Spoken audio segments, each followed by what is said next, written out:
Hey man. What's going on? What's going on with you? Oh. Jeez.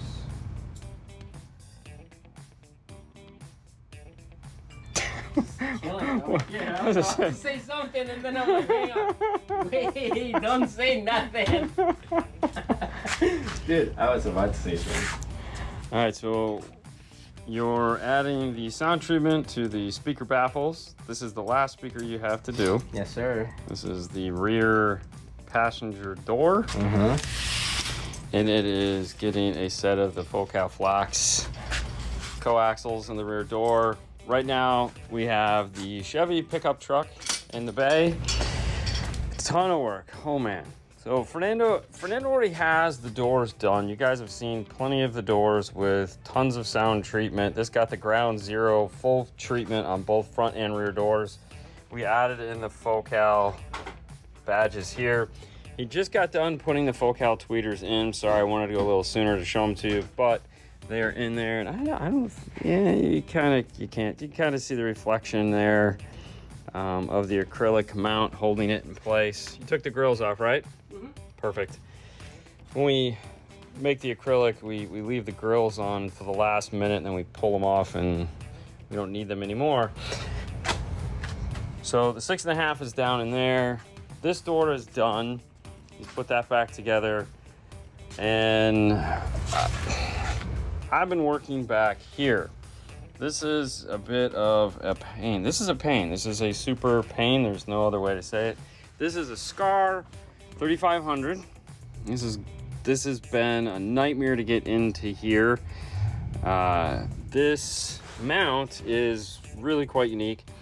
It is a set of it's a piece of 16th inch that set up the basic mount, and then there's a piece of 1/4 inch in front of it. As you can see, it's all screwed together, and that is to make this mount more rigid. None of the bolts are tight, but there's 2 bolts there, another 2 bolts that are gonna go there. There's a bracket that comes off of the side here. Sound treatment, of course, and then there'll be 3 screws that hold it in across the bottom.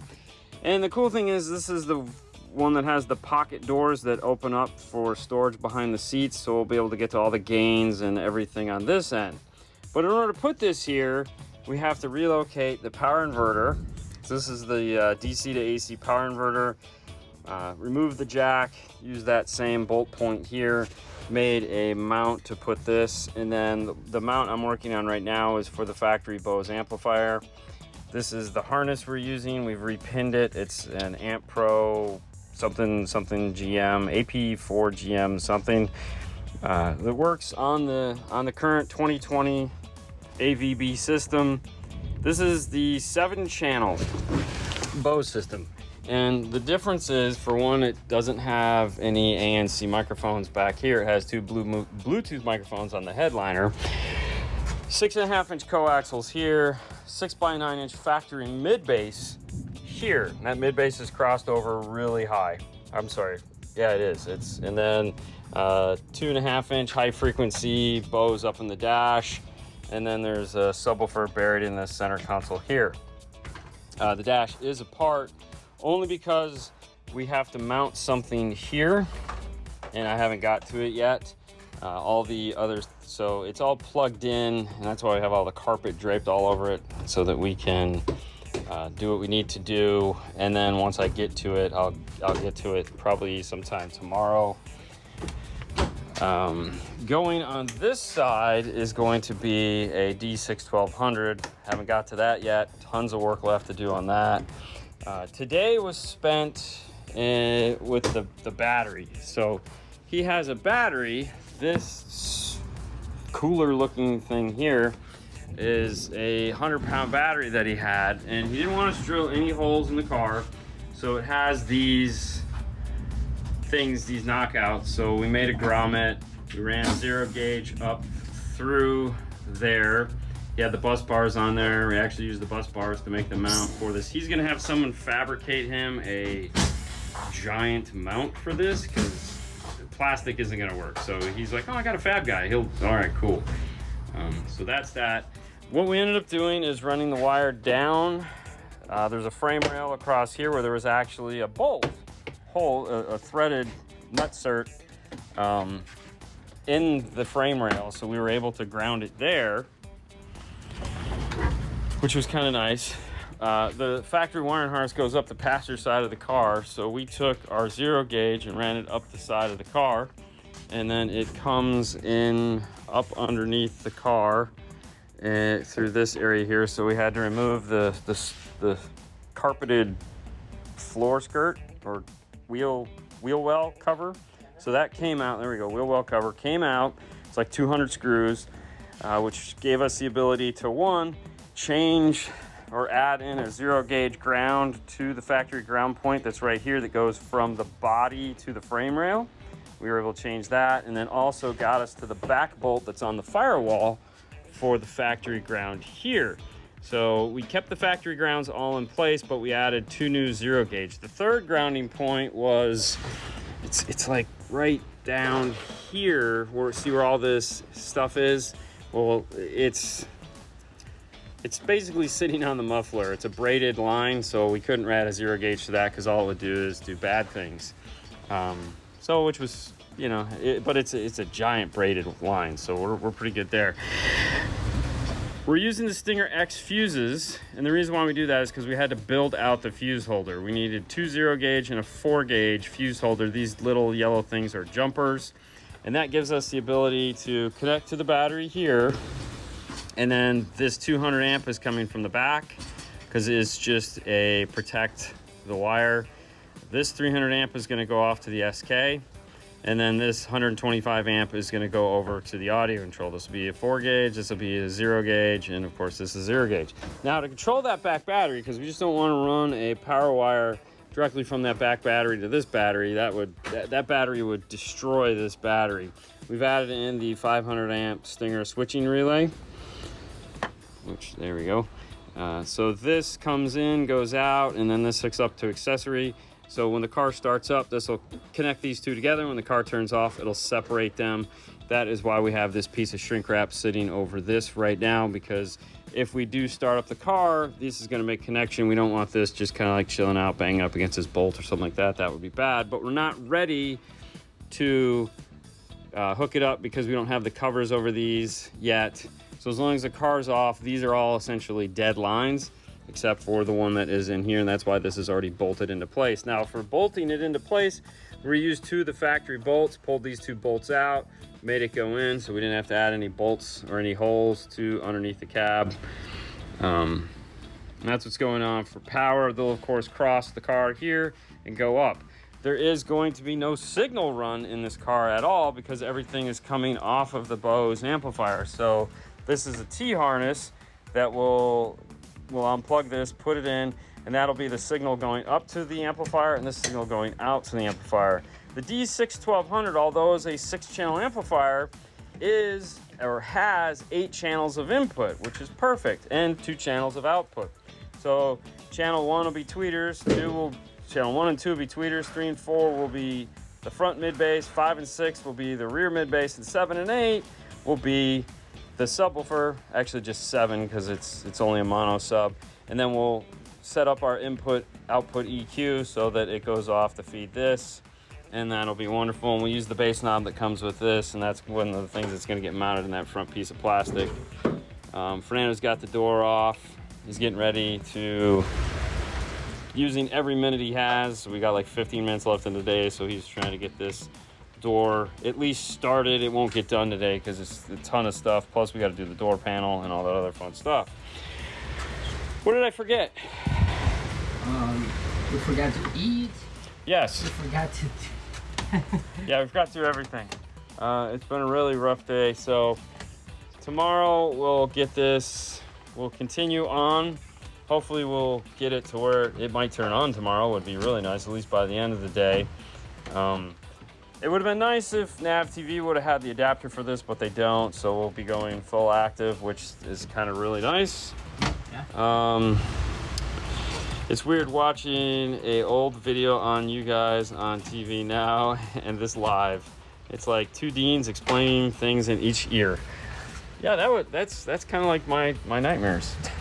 I want to run Morel Maximo Active. Yes, you can. They actually tell you the crossover points right on their website. Well, that sounds like a ton of work. It is a ton of work. This is a whole bunch. So a whole bunch of work that we're trying to get done. Dean, about time. Where you guys been? I know. I'm sorry. We wanted to come on earlier, but I was underneath the car. Okay, so running the zero gauge underneath the car, not something I'm a big fan of. So we wanted to make sure we were extra cautious as far as how we ran it. Now, it's attached to the factory. I'm looking for a light. It's attached to the factory harness, so which is really nice there. Let me see if I can get underneath here without getting in Fernando's way. But what we did is it's covered in, so we took the regular zero gauge Stinger, which has a ton of shielding on it. It's a lot of shielding, probably too much, but it's a lot of shielding. Put that in braided loom. Then we wrap the braided loom in 2 wraps going opposite directions of exterior Tessa tape. Do you notice there's a self-tapping screw in his mirror? Huh? There's a self-tapping screw right here in his mirror. That's weird. Okay.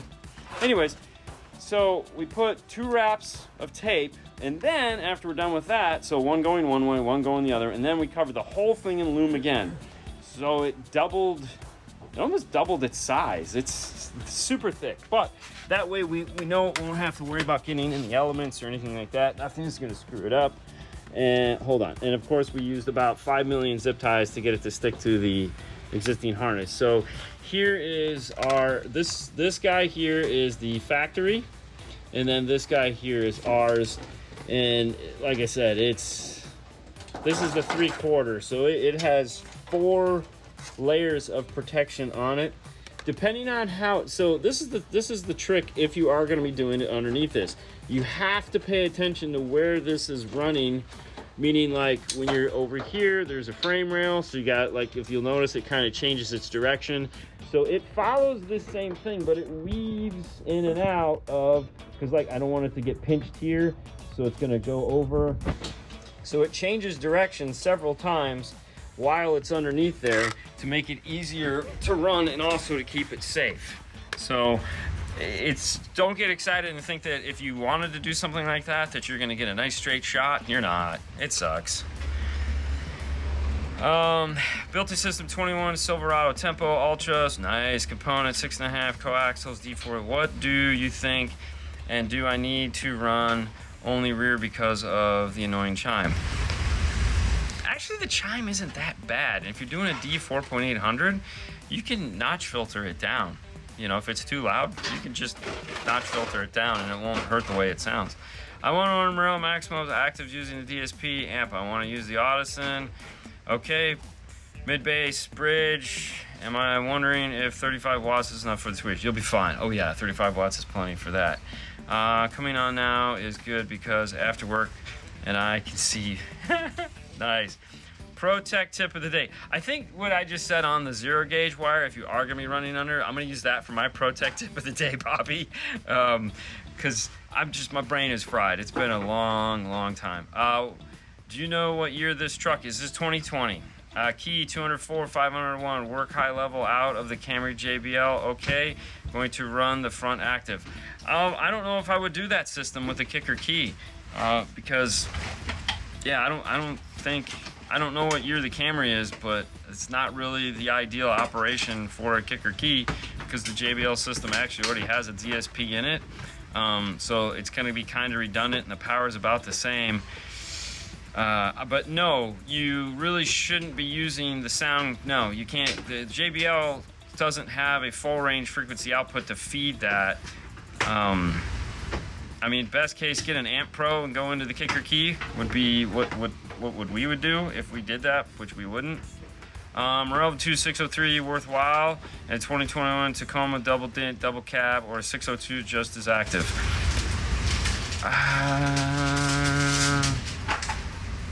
Rover 2603 worthwhile. I mean, if you have the place for the mid range, I would go that way. But I mean, the 602s are fabulous.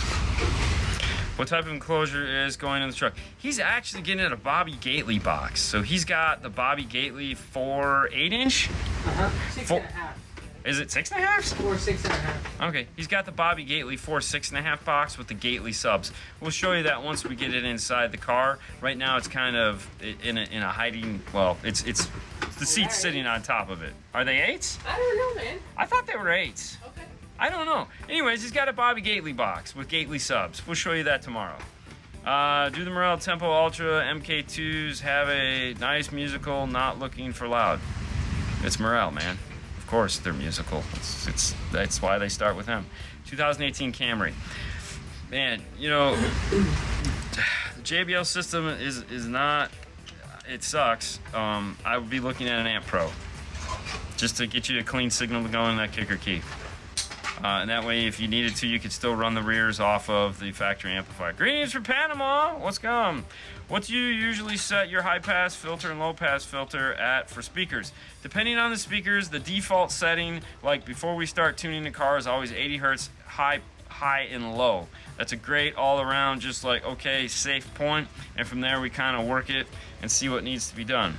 What salsa has Fernando got today? Do you have salsa? You didn't do any. He's just Valentining it up. I need nothing. Yeah, I was gonna say, we've been swamped. What's the zero gauge for? So the zero gauge of this, obviously, you go from the front battery to the back battery. He's got some 100-pound battery in the trunk. Will the same Amp Pro work with the 2021 Tahoe? No, it will not. There is nothing for a 2021 Tahoe. There's no Amp Pro, there's no nothing. It really sucks.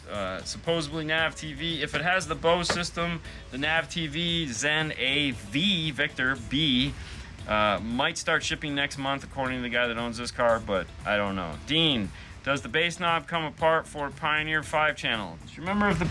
Yes, it does. Fernando says yes. Nice, cool. Yeah. It sucks, but yeah. It's 4/8, guys. There you go. So we've got the 4/8 box going in this. I have a 99 Chevy Silverado 3-door with a Q Power subwoofer box for 2 10-inch subs. What's a good subwoofer for this box? Check out. If it's a shallow subwoofer, Comp RT's kicker are always my favorite. If it's not, maybe check out some Rockford P2s. Those seem to work really well, super efficient, don't take a lot of power, and will work well in the small enclosures like that. What are some of the better kicker speakers that won't break the bank? Having a hard time with customers who want KS or S or Q series. So the entry level, what is it, the DS Gold Series speakers. Dude, let me tell you what, they didn't pay for that sound. Those things are efficient, they don't take a lot of power, and man, they will get up and boogie. That gold tweeter on there is magical. All right, don't be afraid to sell them. Don't be afraid to put them in a car. You will, the first set you put in, I know the first set we put in, dude, we put in a set of 5x7s in a beater F-150. I know, big surprise there. We got done with that off of the radio. You know, it was like a Kenwood or a Pioneer or something. We were like, holy crap. Nuh-uh, man, nuh-uh. That wasn't supposed to happen. They sound great. Gately boxes are awesome. Gately boxes are awesome, dude. I don't even own a car that one of those would work in, and I want one just because his woodworking where he does all that, oh my God, is so sexy. Cool for Steve for getting a Gately, you know, desk. That's cool. Hi, Dean. Hi, Fernando. Hi. On the 2021 Silverado, no Bose, where is the radio brain? Hold on, let me get up. Hold up, wait a minute. All right, so the radio brain is really in a sucky spot. Hang on. Passenger, this is where I'm at, passenger floorboard. All right, so it's, see that blue piece right there? And all these, that silver fin, that's it, that's where it's at. So this is the passenger kick panel. Yeah, as you can imagine, it's not fun to get to. It sucks. Yeah, but that's it. That's the whole thing. There's nothing behind the radio. Okay, 80 hertz, how about cutoff? You mean the roll off? If it's got 24 dB, go with 24 dB. You know, it'll work, it'll sound good. And then if you do need to go a little bit lower, it's even better. Last question for the day. What's for supper? Do you know what Gabby made you for dinner? No. Well, it's a mystery. For me, probably chicken. Probably chicken salad. I don't know. I had eggs last night. They were wonderful. Is this rapid fire Q&A? Yeah, pretty much, because we got 5 minutes left, Fernando. Hey, Dean. Guys, 5 minutes. I have a 2017 Mustang with base model stereo. Do I need a DSR1 or can I just get a T-harness? Want to go with Rockford Fosgate? If you can find a DSR1, get the DSR1. Your life will be better for it. What's up? Hey, what's up? Thankfully, I ordered the Metro harness for the Silverado. Nice. Salad. I know, right? So boring. Look at that. I went through them all. Unbelievable. All right, so just to recap, guys, this is a 2020 Silverado that we've been working on for 2 days now. We're working on it tomorrow. It's getting full cal flax in the front door. We got a full cal grill that is already in place. Tweeters are up in the dash. Acrylic mounts made for those. This is a part because we're making some kind of thing for this. So everything's just plugged in and whatnot. In the back here, I've been working on trying to get this giant 3500 amplifier in here. Arturo's in the house. For routine, you're my height. Arturo said, for a minute, Dean, you were my height. Have the power inverter mounted here. Finishing getting the amp mounted here so that we can make room for this bad boy right here that's bolted into place. The D61200 will go over here. This air vent, there's one of these over here, is covered up with a piece of 16th inch, and then all the sound treatment that has gone over it. We'll sound treatment this side. I just haven't gotten that far yet. This vent has to stay. There has to be one vent here, so that vent has to stay. Somehow the amplifier will be mounted in this area just so that we can get to it. The cool thing is right here there is a pocket seat, and that will open and we can get to all the gains, so we can put the seat back in once we've made sure that it works. We can put the seat back in, do any adjustments we need without pulling the seat out. Oh, that is so nice, because this seat sucks to get out. There's just no other way around it. Fernando is working on the last door that he has, which is this. We've already put this giant battery in the trunk and made a fuse mount for underneath the hood. Dean eats eggs. Fernando says no, please. You like eggs, don't you? Huh? You like eggs? Eggs? Yes. Of course. Oh, he loves eggs. Yeah. How many days is the shop? Oh, well, hopefully we'll be, I mean, it'll be Thursday, but hopefully we'll be like almost done on Thursday. Is the foam in the floor going on the floor? Is the foam on the floor going on the door panel? Actually, no, the foam on the floor, was there foam on the floor? What foam? I was gonna say, was there foam? I don't know, I was gonna say, I don't, that's carpet. But he does have, there is foam that is going in the door panel, and there is foam that is behind this amplifier. So there's a rail here and a rail that's in the middle. I put a bunch of foam behind it, the same stuff we put in the door panel, just because it's a big long amp and I don't want the middle of the plastic to, you know, smack anything. So there is foam behind that. Teen eats eggs for dinner. Okay, all right, here we go. Okay, I have JBL Stadium 602 6.5 in the front and rear doors. Very nice. Thanks. All right, let's move on here. Thinking of doing some sound deadening treatment soon. It's a nice job. It's a lot of fun. Fernando absolutely loves it. Just hopped into the live, or just happened, yeah, into live. What truck is this? This is a 2020 Silverado. Kicker Q series or K series? Ooh, man. Okay, so that's a tough question because it really depends on what you're trying to do. So the one thing I have that, or the reason why I'm not at like, oh my gosh, Q class all the way, it's because they're very limited on what they offer and they don't match aesthetically. I know that doesn't mean anything, but it means something, okay? So they make a 6.5 component, that's it. They make a 6.5 coaxial, they make a 6x9 coaxial. I don't think they make enough speakers in the line. It sounds wonderful, they're great sounding speakers, but it's just, I mean, at the end of the day, yeah, like you could full cal flax, 6 tweet, 6-inch coaxial. For me though, the KS offers a lot more like options. So for this, if we were in the budget of the KS, I would definitely go KS because I put the 6x9 with the high frequency mid-range in the dash, 6.5 inch in the rear. And this car would sound phenomenal. It just depends on the application. OEM amp or replacement. So with this, we have to keep the OEM amp. However, there's a T-harness that we made that is going to go between, because they don't make an integration for this yet, or they don't have one available right now. So we're doing a T-harness that is going to, so after the amp. That's kind of what you do. Sadly, started school Thursday. I know. Will there be a video on this? Dude, no, unfortunately not, because this was a lot of work and there was a lot of work added that we didn't think we were gonna have to do. So we're really behind a lot on this one. Kind of par for the course the way these weeks have been going. 1 minute left. That's 1 minute over. You ready to go, Fernando? 1 minute left, guys. 1 minute left. No, we're 1 minute over. Sorry. Oop, hands on. No, bit 10 suck. Bit 10 needs to go away. Love the system in the 2014 Ford Focus SE hatchback. It can get loud and boomy bass. You guys are awesome for all the intel. Fade to black, 100%. You guys have a wonderful rest of your day. We will be back tomorrow with more 5 Minutes with 5-Star. Stay tuned for a video tomorrow. It's interesting. We're doing a retrospective day in the life of Dean. I know. It just seemed like something fun to do this morning. So we're going to do that today.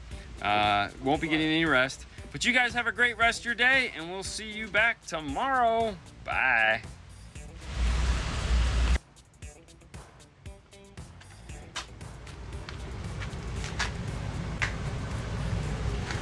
Where's Fernando? Ah, he's gone. That's where Fernando is.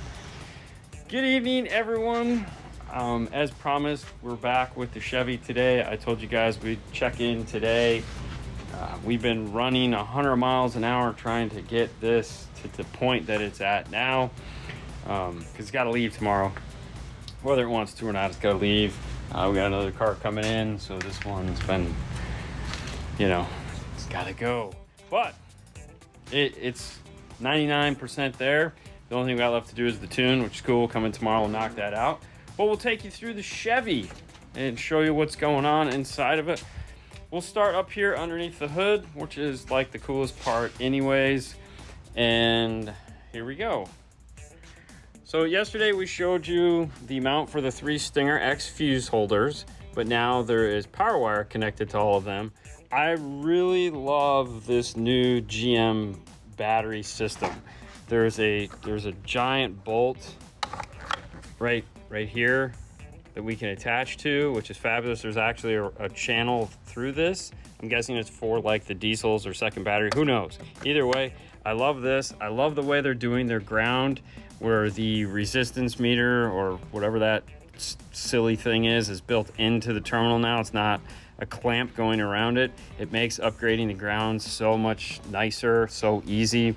But for those of you that have never seen Stinger X fuse holders before, they're buildable. So like we could make a 10 distribution, a 4 distribution, in this case a 3 distribution. There's jumpers that go inside of them. This allowed us to have the big sub amp, the rear battery, and the smaller highs amplifier. And of course all running here. If you're wondering, there is a factory grommet. That area right there is a factory grommet. It's giant enough. It is a pain to get to on the inside. That's the only bad part. It sucks to get to on the inside. But as far as here, it makes routing wires nice and easy. Turned out really, really nice. I really dig their battery in the new 2020s and up. So really cool there. Let's hop into inside. The dash is put back together. Yesterday, if you saw, we had this all covered in carpet. The doors are done. We put those back together yesterday. We have the full cal badges on them. So this is a full cal flax series going inside of this. Really didn't want any holes anywhere. So this is the SMD light show thing. And we got the bass knob here. We made this piece of acrylic to house everything. This was the thing. There is a USB here and a cigarette lighter here. The cigarette lighter is sitting right here. He doesn't need it. We couldn't cut this, so this can come off and those things can still go in. The other thing too is that the USB that's here, you can't take it out. It has to be retained, so it's actually tucked up behind this. because it is a loop to go to the armrest, which is the USB that it uses. But what we ended up with is this panel right here. This is the contour shape of this. This was the right height. I mean, this is like the perfect height, but there's no holes drilled. Everything goes through existing holes, and then it just sandwiches together, and turned out really nice. I was kind of leery, skeptical, but we made a couple pieces over here. So here is like the first, made the samples out of acrylic. There's another one around here somewhere. I don't know what it is. But this way I could see where the screw ups were, and then just kept adjusting it and like getting it to where we wanted it, so that, are they heading over there? I wonder where it went. It was over here. Anyways, we got it in 3, so that turned out really nice. So that's the dash, the doors, the rear doors got Focal Flax. They're all put back together. They're done. That's nice. Full sound treatment. So full sound treatment, like that's what they sounded like when we came in. So nice. He got a Bobby Gately box. Look at that thing, dude. Bobby does an amazing job on these boxes. I love these. We've done it before. We know it sounds great. It's got the Bobby Gately 8-inch woofers inside of it. I'll grab a light on the other side. I'll show it to you. We got this all put back together. So this is done. We kept this vent here on this side. The D6-1200 fit in there. I mean, a half-inch more, we'd have been out of luck. There's a module that goes here that is actually now hidden behind this. Everything is nut-certed into place. Plastic nut-certs to go in. Over here you'll see the load resistors, and this is a nut-cert in panel, so plastic nut-certs. So there's 2 Allen head screws to hold this panel into place. It just attaches to the bottom of this. It is between the 2. There's 3 floor rails. There's a 3rd one over there, so that, and if you're wondering about these wires and this wire, well, so those are, stay up. Okay, come on. All right, well, we'll go to the other side.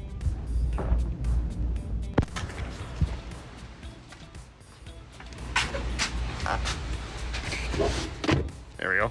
So that is for the factory amplifier. So what we did is we made a, hold on. Normally there's a light hanging right here, but it's, let me grab a light.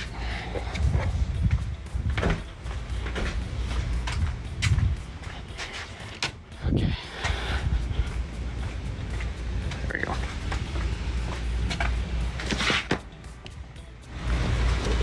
All right, so we made a bracket using the factory jack mount to hold the factory amplifier place. It's a 3-position, and there again, there's Allen screws in there. So this actually unscrew off of this bracket in order to get it out and then screw back into place. And on this side, this is the DC power inverter. Now the seat stays up. And there again, it's bracketed into place. It just unscrews so you can get to this nut here, which is the piece that holds the jack in, you know, the little twisty bars. So that holds that in place. So these all just rest, or not rest, they're bolted into place. They're not going anywhere. All right, so let's take a look at the Gately box. So there's the Gately. Ooh, look at that. So it comes wired up, which is nice. So he wired it all up in the back, or the customer, somebody wired it up. It came wired up. So that we just ran that into the amplifier. The cool thing about the Chevy is that the top part of the seat goes in last. So we were able to put it all back together without the top seat. Now this seat sucks to get out. It's a major undertaking. So there you have the 6 bumpers for your head. Those locks all have to get pulled out. And then there's three clips. And if you'll notice this little guy right here. So what you're gonna pull up on is this. There's just enough to get a pick tool in and pull this up, and it unlocks it. And then before you do all of that, there's 4 10mm bolts across the bottom. So you pull the 4 10mm bolts, you pull the 6 headrest holders, then you have to pull the 3 locks, and then the seat comes out. It's like, really? Okay. I mean, I don't know where they think it's going, but it ain't going nowhere. This is bolted into place. As you can see now, we have all the bolts in. So we have 4 10mm bolts here, plus on the side, because this was a big gap. So we bolted it into here as well. Finished the sound treatment on it, so it is now all dampened. RCA plugged in, bass knob plugged in. Bass knob, as we show, went up into the dash. Why green LGDs? Why does it for this truck? So what we found is that GM, the blues aren't enough, and after a while it'll start cutting out. So we switched to green in all the GMs we've done, and we don't have any issues with them. So we just started with green. So there you go. That's why we use green. Zero gauge. Had to go behind the seat belt, so to speak. So this of course sits like this, and it's not going to touch the wiring. Fernando just had it pulled out because of the he was putting in the sub wires. Make sure when you're hooking up to these amps, you pay attention to those positive and negatives. So you have 2 terminals. They're in series, meaning you have, they're in parallel. It's just a big chunk of stuff. But it's not positive, negative, positive, negative. It is 2 negatives, 2 positives, and 1 big thing. So make sure you get that right when you're screwing into these mono amplifiers. It's not the first time we've seen it. Cool thing about the audio control, it's a 6-channel amplifier, as we've talked about before. This is a center channel factory Bose amplifier. So what is coming out of this Bose amplifier is the front tweeters, the front mid, the rear doors, and the sub, and that's it. That's 7 channels. It's a 6-channel amplifier, but it has 8 channels of input and 2 channels of output, high level. That allows us to wire in all of our inputs to here. So you have front high, front, rear, and then sub input 5 and 6, 5 and 6. So it could be just 5, or it could be 5 and 6, whichever you like. Then we can tell it we want 5 and 6 to go out to this RCA. It'll do that, and that'll feed the sub amp. And anything else we need to do, we can do in the software for the amplifier. So that's kind of a cool feature of the D61200. It's almost like it was made for this. All right, what do we got here? I was using my PT9A Plus on a 2014 Ford Fusion Sony system. I was using the input selector. It would not detect anything for the rear, and right 6x9s thought that channel was bad, but it's not. Different speaker. That's kind of weird. The only time so there's a couple different tracks that we use. Obviously we use the My Disc track most of the time. So on iTunes, you download My Disc. The one thing we have found with PT9A, if the frequencies are too low, it won't pick those up. So if it's like, for some reason, lower than 80 Hertz, like it's acting like a subwoofer, then you're not going to hear it. But Schakowski's, something like, there's a test disc called like Schakowski's My Test Disc or something like that. And I'm sure I'm saying it wrong, but we found another. It's a really obnoxious polarity pop, and it's just like tack, tack, tack, tack, tack, tack, and the meters pick it up great. Dean, what amp are you using? What amp are you running your relays with? I don't know yet. I honestly don't know yet. We'll talk about that more soon, I hope. All done. See you guys tomorrow. Yes. How did you guys bypass the factory amp? We didn't bypass the factory amp. You can't. And this is AVB, which is the data system it's using. So the factory amplifier is sitting right there. So it's sitting right here. However, PAC makes a T-harness. So what we've done is this T-harness here. So we've unplugged the 2 factory terminals. This one is a speaker. This is speakers and power. Unplugged those, plugged in our T-harness, and then underneath here, you'll see this is the other end of one T-harness, this is the other end to the other T-harness. So what that amp is, we're taking the signal, the 7 channels out of it. That's why we have these green LGDs, because we need 7 channels of load generation. So how this is set up is rear, tweeter, mid-range, subwoofer, those go off to the inputs on the amplifier, then the outputs, it all clips in and makes things super as good as it can be, I guess would be the best way to say that. Go. All right, let's see what we got here.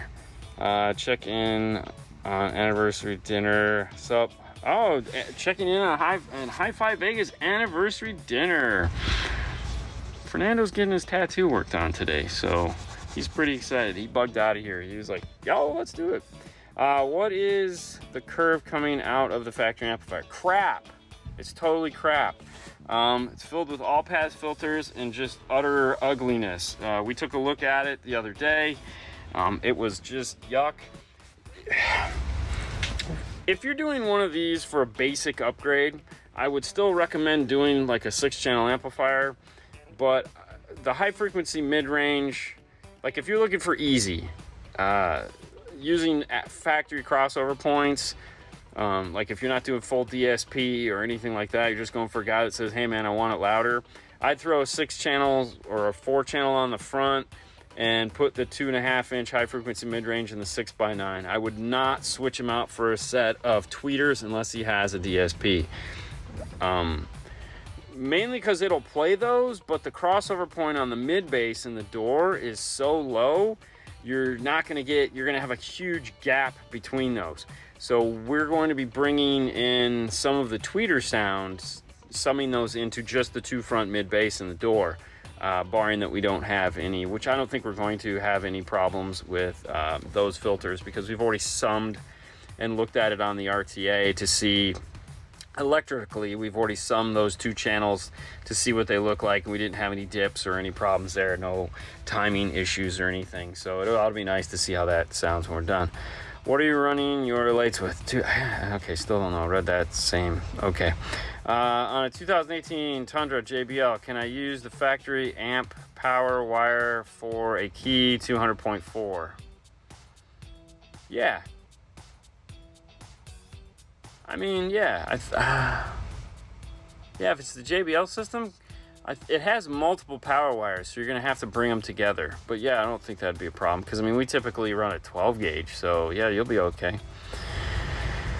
I've got a 2010 F-150 and I'm having trouble finding a shallow mount sub that sounds good but is also decently loud. What are your most recommended subs for that application?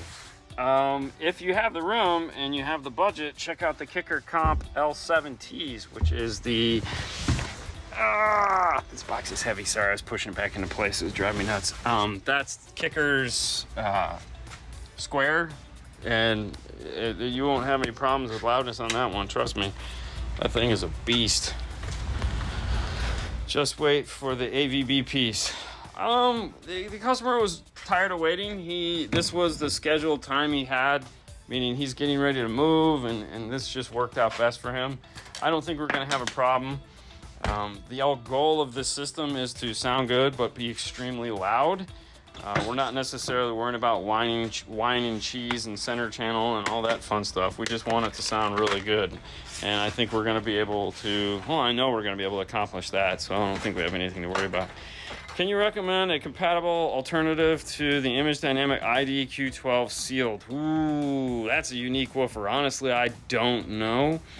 That's a fun woofer for sure. Almost done, yes, Sue. What's for dinner? Would you use the factory power wire? Just run a new on a Tundra. I mean, personally, I would run a new wire. But yeah, I get it. You could get away with it if you don't want to. The Zen is supposed to come back in October, but if you have a short timeline, then this is what you get. Exactly right. And there again, you know, Amp Pros are wonderful, and Zens and all that stuff is fabulous. But we put stereos in cars long before those things existed, and we'll put stereos in cars long before updated versions of those come out. It's not like it's the end of the world. These things aren't an impossible task. It's just become a really nice tool. And the problem is like we'd have more available to us right now, but it was like overnight, all of a sudden you guys finally figured that thing out. But in the meantime, the company that was making those was like, oh, nobody's buying these things. So what do? Well, let's not waste any more time on them. And then all of a sudden everyone figured it out. And we were like, yeah, no kidding, guys. But hey, that's another story of woe and boredom. Waiting on me. Thank you for answering my question. You bet. What are your thoughts on the Hertz Milli Pros? Ooh, very nice, very nice. Nice sounding tweeter. Mid bass is fabulous. Price is great. I mean, the price on those is fabulous for what you're getting. Yeah, that's a great price point speaker. I mean, I know price isn't the main factor, and it's pretty much nothing we do. We care about price, but that's one of those speakers that has a great price point and performance is just phenomenal. So you can't beat it. Might have issues with using the key off of the JBL amp outputs. Well, I mean, you have to remove. Sorry.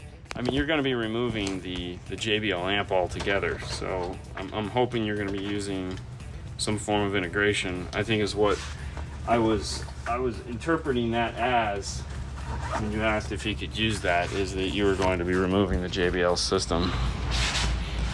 Hey, is this live or a replay? Okay. I got two sets of full cal K2s just sitting, getting ready, waiting for a home. Oh, that's a nice thing. What are your thoughts? Oh, shoot. What are your thoughts on Rockford Fosgate fanatics? On their, I mean, to each his own. I mean, I don't think there's anything wrong with being a fanatic. I think there's a problem with being fanatical. But that takes us into politics, and like, I'm not a big politic guy, and someone last week told me to keep my day job, so whatever that means. I prefer to keep my night job. I think I do better at that one. However, if you like something, and you want to tell the whole world you like it, I don't have a problem with that. It's a replay for sure. Funny thing, Toyota radios are so crappy. I have a whole collection of them. You gotta give them back to the customers, man. Don't keep that crap. It just takes up too much room in the install bay. I'm going to build an audio system and everything has to be bought on Amazon. I mean, there's a lot of nice stuff on Amazon, so, I mean, it's not like it's the end of the world.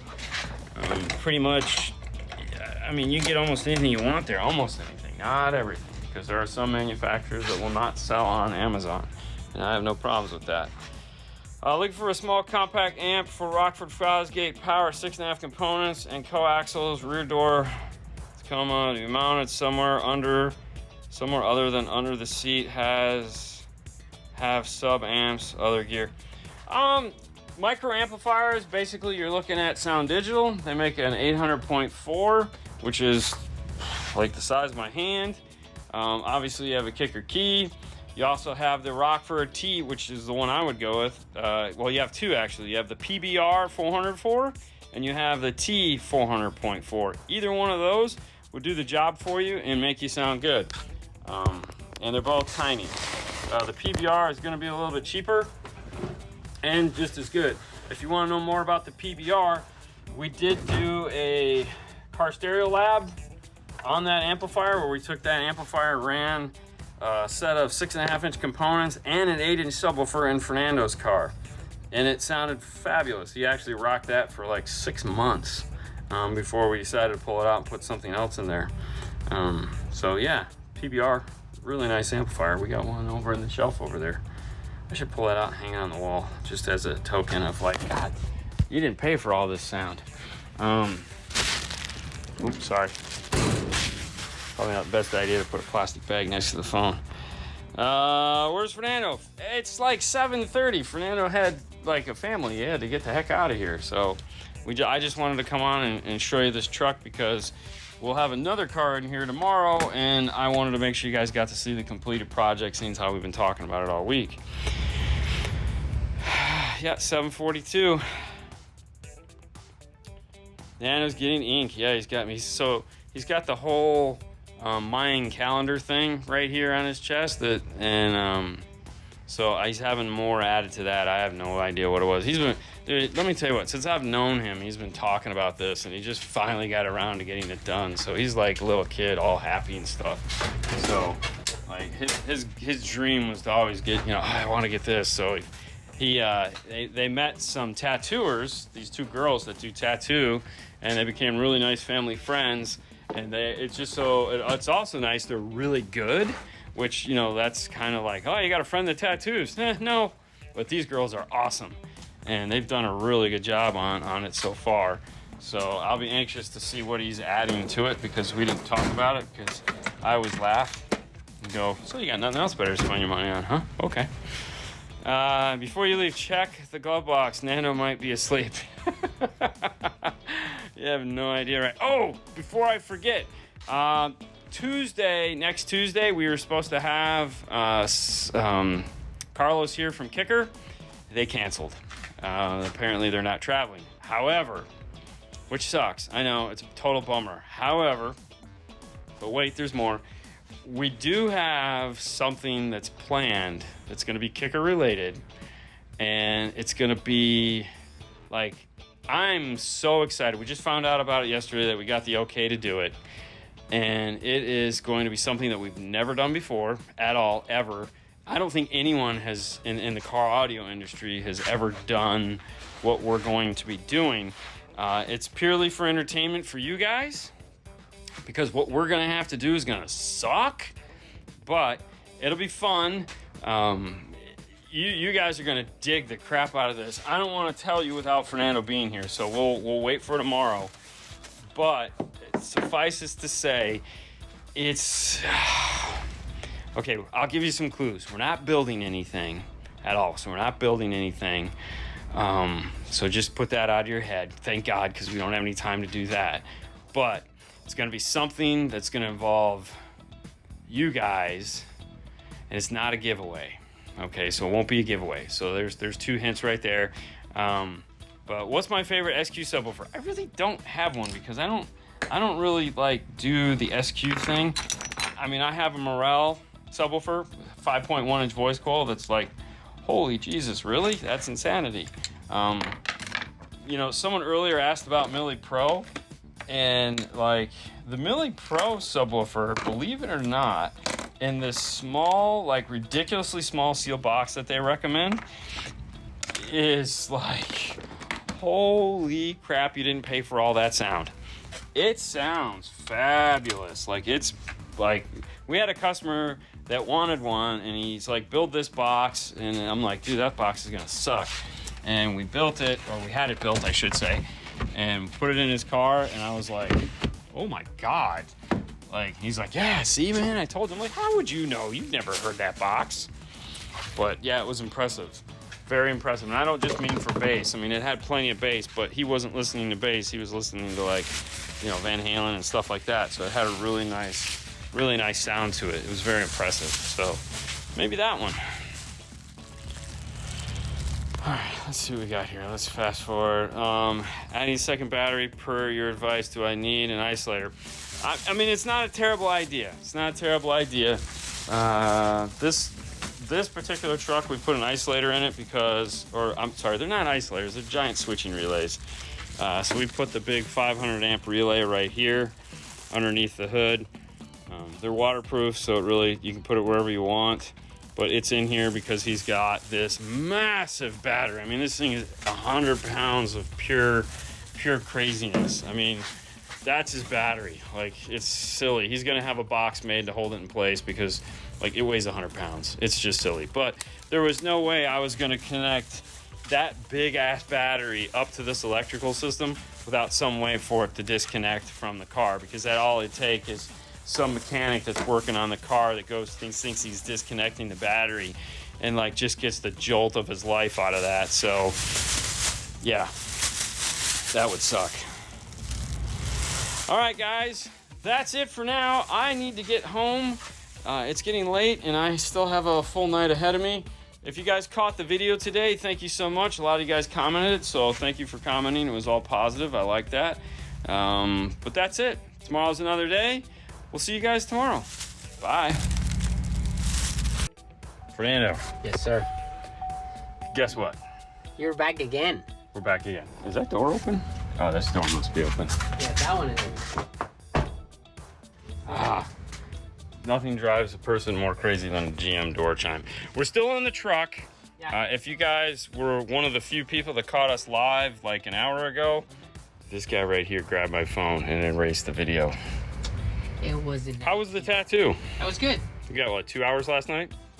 Yeah. Yep, so there's just some more detail work. Yeah. Little by little. Little by little. All right, reason why we're here today is two things. One, we want to go ahead and show you the Bobby Gately box again. Because, like I said, he deleted the video, so you guys didn't get to catch it. Two, we have a big announcement. Yes. I teased last night before I left about our big announcement coming up after Knowledge Fest. Okay. So I figured we could tell them about that. Not right this minute. Which one? Because we have plenty. Directly after Labor Day weekend. Okay, Labor Day weekend. All right, Labor Day weekend party. All right, but before we do that, so we finished up the Chevy pickup truck. Yep. We're here to talk about this monstrosity of awesomeness, which is the Bobby Gately box. We showed it yesterday, but today we're gonna let you hear it. But before we do that, I'm gonna sneeze. Okay, the back seat is now in. And one of the highlights of this is these doors here. They open up and close. And what that gives us the ability to do is service and get to the amplifiers. So in here, if we needed to, this is the D6-1200. It is mounted in place. And this, we can get to plug in the USB and do all that fun stuff here. And then if we come around to the other side,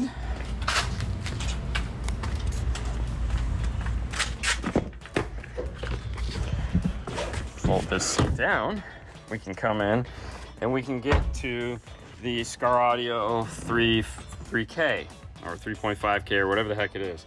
So that is located right here. We can get to the gains and, you know, whatnot. We can get to the power on the other side. So if we need to meter the power or anything like that, we can get to it. We can check out our load resistors. So these seats are really kind of nice. From the factory, there's little pockets that go in there, but we moved those. That's what we forgot. Those are sitting up front still. Start the truck up. Start it up. Start it up.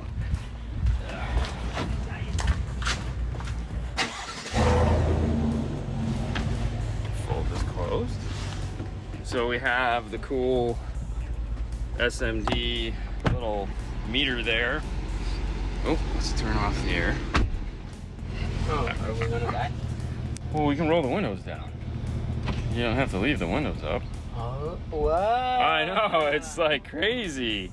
All right, so I'm gonna suffer back here. Just close that door. All right, yeah, I should close this door. Okay, sorry. Hey. Let me roll down this window. All right. Ready? All right, guys. All right, so I'm back here. So if you haven't seen them, these are the Gately woofers. This is the Gately box. All right, so what I was saying earlier, for all you truck guys that are like, what truck box should I get, Fernando? I want something with a ton of bass. Yes, I have a truck and I'm looking for big bass. If you don't buy one of these boxes, you're silly. Granted, you know, they're also...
Guys, this is a pickup. Oh, whoa! It is a pickup truck. This is a pickup truck. Really? This is a pickup truck with a ton of bass underneath this seat. All right, listen. This is not an advertisement. I know I killed that pad of paper. This is not an advertisement for Bobby by any stretch of the imagination. But if you are a serious person, probably iPhone mic is clipping. Oh, the mic I'm sure is going to crap and just turning off and doing all kinds of. Yeah. If I haven't already killed the mic. But if you're serious about putting some subwoofers in your truck and you don't look at the Bobby Gately boxes, there's something wrong with you, because these are like, this is insanity, man. I mean, I get it. Not everyone wants to do something like this, but everybody wants to do something like this. You know what I mean, right? So just to recap, we got a 3K Scar powering it. We got the audio control. We're still looking at me. We got the audio control. Hand me the light. D6 1200, doing all our mixing and inputting and outputting and all that fun stuff. So all that is happening there. We got, I know everyone wants to see the cool little meter in the dash move, because like, who doesn't like lights? All right, so let's see some lights.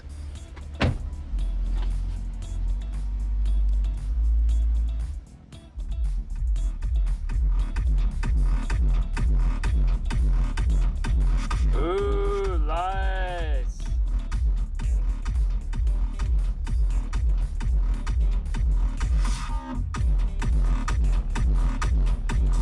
Nice. Nice. Look at that. Okay, my ears are ringing. Anyways, so what we got is, we got a lot of bass. And this is a beautiful box. Like, if you guys haven't seen the Gately boxes, I don't know what you're you just don't know what you're missing. But look at this thing, man. Look at it. It's all nice. Look at that. We look at that. I love what he does with the plywood. I mean, it just this, and of course the dead giveaway right here, the Gately port. You know, it's just so pretty, and it sounds amazing. I love it when two things are pretty and they sound good. Way to go. Awesome. So definitely check him out. I don't know where I think he sells them on Sonocatronics, but either way, hit him up here on Instagram. Somebody slip the seat all the way forward. Now, with that out of the way, we have an announcement to make. I'm gonna shut this truck off. All right. Whew. New lights. We're gonna do a review here soon if they make it through the week without giving one away. All right, so Sky High carries them. Thank you. I knew somebody did, but definitely, you know, I'm sure he's got a picture of them somewhere on his website with an ability to get your hands on one. They're expensive, I'm gonna tell you right now, but they are hand built in awesomeness, and that's just what it is. Mm-hmm. If you're looking for the maximum amount of bass that you can get into a vehicle, boom, Gately. Yeah. That's all I gotta say. All right, with that being said, an opportunity came to us, really dumb one. And I was like, damn it. For years now, we've been wanting to do a road trip, all right? And the idea was we'd meet up with like a company of some kind that was driving to Knowledge Fest. So we'd fly to them, we'd hop in the car, and then we'd drive to Knowledge Fest, however long the trip was. And obviously, as you guys know, like, there's no way that was gonna happen. And then the first Knowledge Fest we have is here in Orlando. So yeah. It's you know, kind of silly there. So we've been kicking this idea around for, you know, 2 years now, trying to figure out how the hell are we gonna do something like this. Mm-hmm. Mm-hmm. Knowledge Fest is booked up. We got our plane tickets. We're flying into Dallas. Come hell or high water, we're going to Dallas. If they cancel it, if they don't cancel it, which they're not canceling it. Everyone's going. We're all going to be there. So if you're in Dallas, we'll see you there. But something else happened. And we were like, hey, Fernando. Yeah. What do you think about if we did this? And to my surprise, he said yes. Yeah. And then we ran it past the company, and they said yes. And we were like, But we never thought they're gonna say yes. We never because, honestly thought they'd say yes. So what's gonna happen is Saturday, September, so this is Labor Day weekend. For those of you guys that don't have a calendar in front of you, that is the weekend of the 4th, 5th, and 6th, 6th being a Monday. We are taking a road trip in the Kicker truck. All right? So we are driving it. We're taking it. So we got access here in Florida. Our rep has been sitting on the Kicker truck for a year. It's been sitting in his driveway, unbeknownst to us. We had no idea. And Carlos, who was supposed to come here Tuesday, who canceled. Sorry, guys. There'll be no show Tuesday. He was supposed to drive it home. And I was like, hey, wait a minute. Wouldn't that be cool if we could drive it home? And Fernando was like, yeah, that'd be neat. And then in the back of my head, I said, there's a chance we could make that happen. And I said, I grabbed the calendar. I said, Labor Day weekend is coming up right after Knowledge Fest. If we left here Saturday after work, it's a 20-hour drive. We drop it off Tuesday morning and we fly back here. So, Saturday night after the live show that we're going to do, our normal live show, we'll have the Kicker truck in the install bay. We'll go over the whole truck while we're doing the live shows that Saturday night. And then we're going to go home, get showers, get dinner, and road trip starts. That's right. So we got 20-hour drive between here and, that's a lot. The gas would kill me on that one. So between here and Stillwater, Oklahoma, it's a 20-hour drive, and we're going to do it.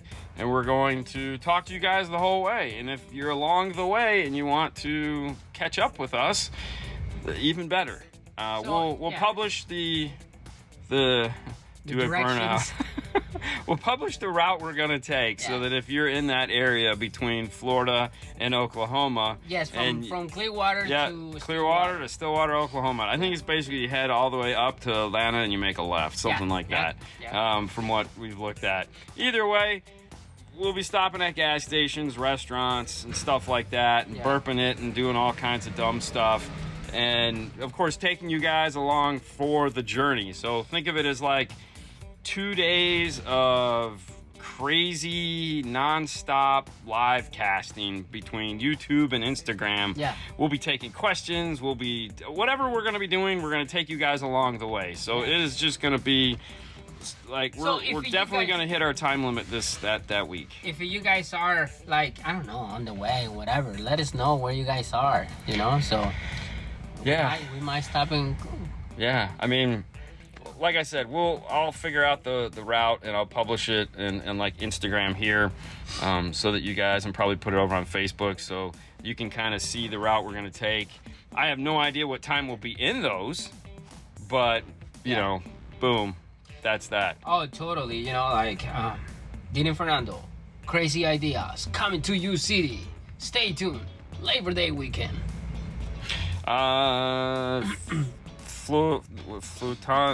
Nito 47, whatever. No, if you don't. If you have the voltage, like if you test your output voltage at radio and it's below the amount of output voltage that amplifier will take in, then you're all set. So, and how do you do that?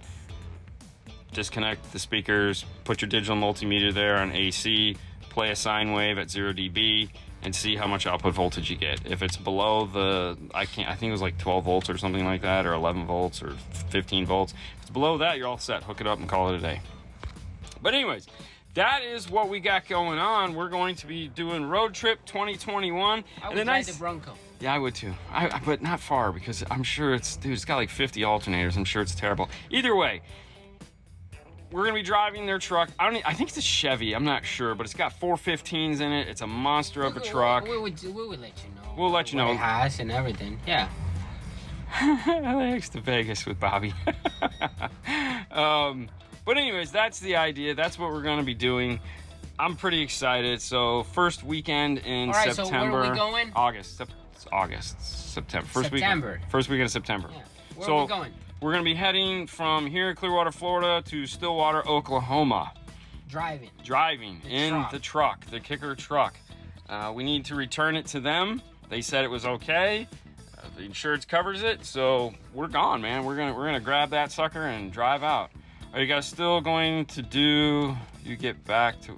Are you guys still going, or did you get back to work? Oh, we're still going. We're still going. No, yeah. Johnny, yeah, we'll be in Texas. We're still going to Texas. Going in Texas. Yes. We're going to Texas. No, we're gonna be. Yeah, we'll be. Dude, I've already these plane tickets are the plane tickets from last year, so they're already set. I'm not cashing these. These were the cash in of the cash in. So we're going to Texas come hell or high water, no matter what goes on, unless they stop us at the airport and turn us around. And I got to be honest with you, I'd probably still fly out there and have them turn us around because the tickets are paid for. The hotel's paid for.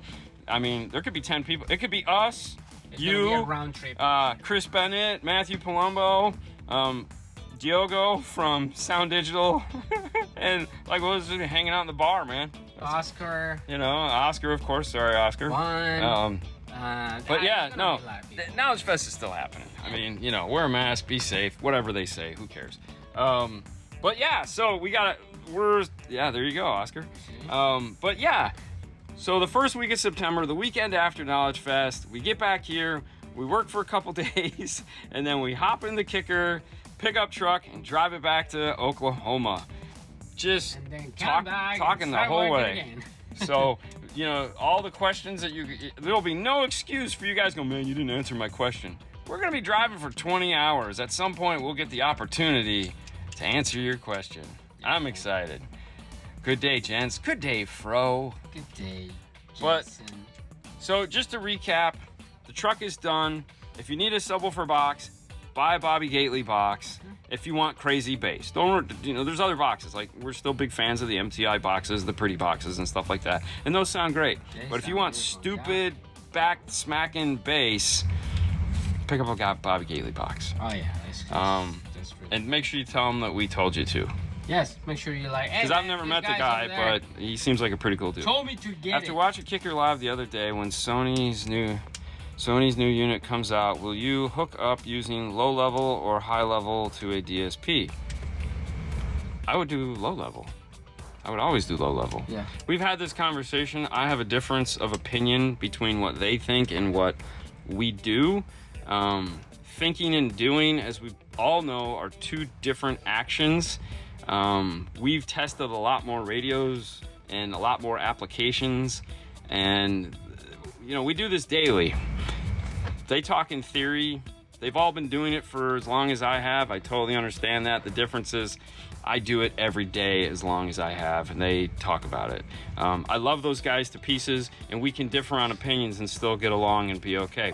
If you have a preamp section, you're using the preamp section. The reason why you're using the preamp section has to do with where the volume is going to distort. Most people want to get in the car and they want to turn the volume all the way up, okay? And your preamp section is designed to give you the ability to do that. If not all the way up, from all the way up, like on Pioneer. Your amplified section is not designed to do that, all right? Plus, it's just crap. So you only get up to 24. Well, if you're maxing out at 24 to 28 and the volume goes all the way up to 40, anything past that is distortion. Why would you want to use that? Because all it takes is one person getting your car and they turn it up to 35. And guess what? You're running 100% clip signal, distorted signal, just straight ass garbage into the input of your amplifier. That's the problem right there. Has nothing to do with like, hey, get that 10 volts of input. Yeah, sure, that's wonderful. In a perfect world, it's a great idea. It's a great idea. I mean, it's essentially high level that we've been doing for eons and eons, it seems like. But when your preamp gets you higher in the volume than your output, and you have to keep in mind how it's going to be used. Like, I can't sit in everybody's car and be like, hey, that's as far as it goes. Don't turn it another click or you're going to break something. I can't do that. So until I can, stop. There's no reason to do that. So that's why I differ in that opinion with them. All right. Otherwise, I love those guys. John Myers is the best. Yeah. John Myers for life. Trust me, I love John Myers. My funny John Myers story is we're sitting at a table. How cool would this table be? All right, It's me, John Myers, Steve Irby, and Lori. All right, and we're all sitting at a table in, what's the name of it? Eskimo Joe's. All right, everyone else is over there, ha ha ha, and I'm like, I'm just taking in the table. John Myers has no idea who I am, you know, but Steve Irby and Lori do, and they're like, hey, John, do you know him? And he goes, no, should I? And I was like, no, you shouldn't. He goes, and they're both like, yeah, you should. It's Dean from 5 Star. Nope, don't know him. I'm like, dude, it's okay. It's no big deal. I'm just happy to be talking to you, and I want to thank you. Why? Years ago, long before all this nightmare started, I went to a training. It was actually the Warhorse training. And John Myers was teaching the Warhorse training. So just give you an idea how far that goes. It was like, it was just getting ready to be leased. You got a certificate that you actually sat in the training because they just didn't want people to get their hands on this and kill themselves. So they sent John out to train everybody how to use it. So at least you had a clue. They had just done a Cadillac that was in a magazine. And we had done a similar Cadillac. And we did a bunch of amplifiers in it, whatnot, and he's like up there telling me how he put a 4-channel amp in it, and I'm like, how did you put, it's like 10 channels, how did you put a 4-channel amp in it? So I went up there, and at the time they owned a company, they still own them, but they don't name it, called Soundgate. Soundgate made high level to low level adapters that were made out of transformers instead of resistors.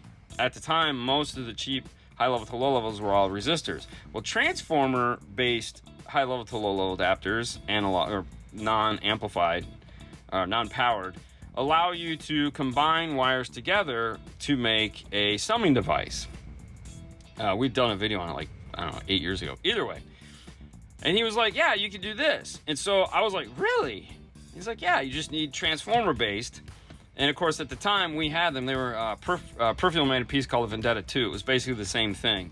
So immediately we got back and I was like, oh my God. So I was like, dude, that was life changing. Like after that, it was like the gloves are off. We were summing everything together. It was one of those moments. So I love that guy and I will love that guy forever, but we don't have to agree on everything. But anyways, so, and they are robots in disguise. Buick Park Avenue, what speakers would you do the front doors? I mean, it depends on your budget. I mean, we were talking about Kicker. Kicker has some CS, some KS. They're all fabulous speakers. But anyways, that was a long story. You guys are now up to date. We got a lot of cool things going on here, but we got to move on to the next car because we got a bunch of work to do on that. So you guys have a great rest of your day. This time, we'll see you later. Bye. Bye, guys. Hey, Fernando. Hey. How are you? I'm just watching the tropical storm right now. Tropical storm. What is it called? Does it have a name? Tropical storm? Okay. Well, good day, everyone. How's everybody doing? Right now, Yeah. this is where we are. Yeah, crappy. Crazy. It's pouring outside, typical day that we've had. But we're working on a car. Working on a Camaro. Ooh, ZL. What's weird? Yeah, we're working on a car. Not really. This is actually the second time we've worked on this car. We put a radio and a kicker amp with a stiffening capacitor in it. He's like, take it all out. I want it better. Oh, you got a new tat. What's going on, man? Awesome. So Fernando's just finishing up the door panel here. Yeah. And what we have is a set of Morel hybrids going in. This is the passive crossover. On the Camaros, it has the Boston acoustic stereo in it.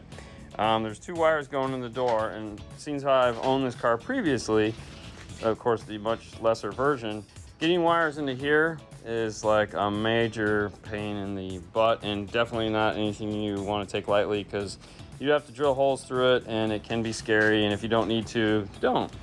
So what we have going on is Fernando found a nice place to mount the passive radiator to the dry side of the door. Crossover. Sorry, passive crossover. I was thinking of audio mobile. Nice dry place to mount it. We have our 6-channel plug here so that it's 100% serviceable. As you can see, the door is sitting right here. Tweeter pods I made earlier, or tweeter mounts I should say I made earlier for this. And so what we have on the door is of course all sound treatment up. The fast ring is on, the hybrid is in place. Not a lot of room here, so you don't need a lot of fast string.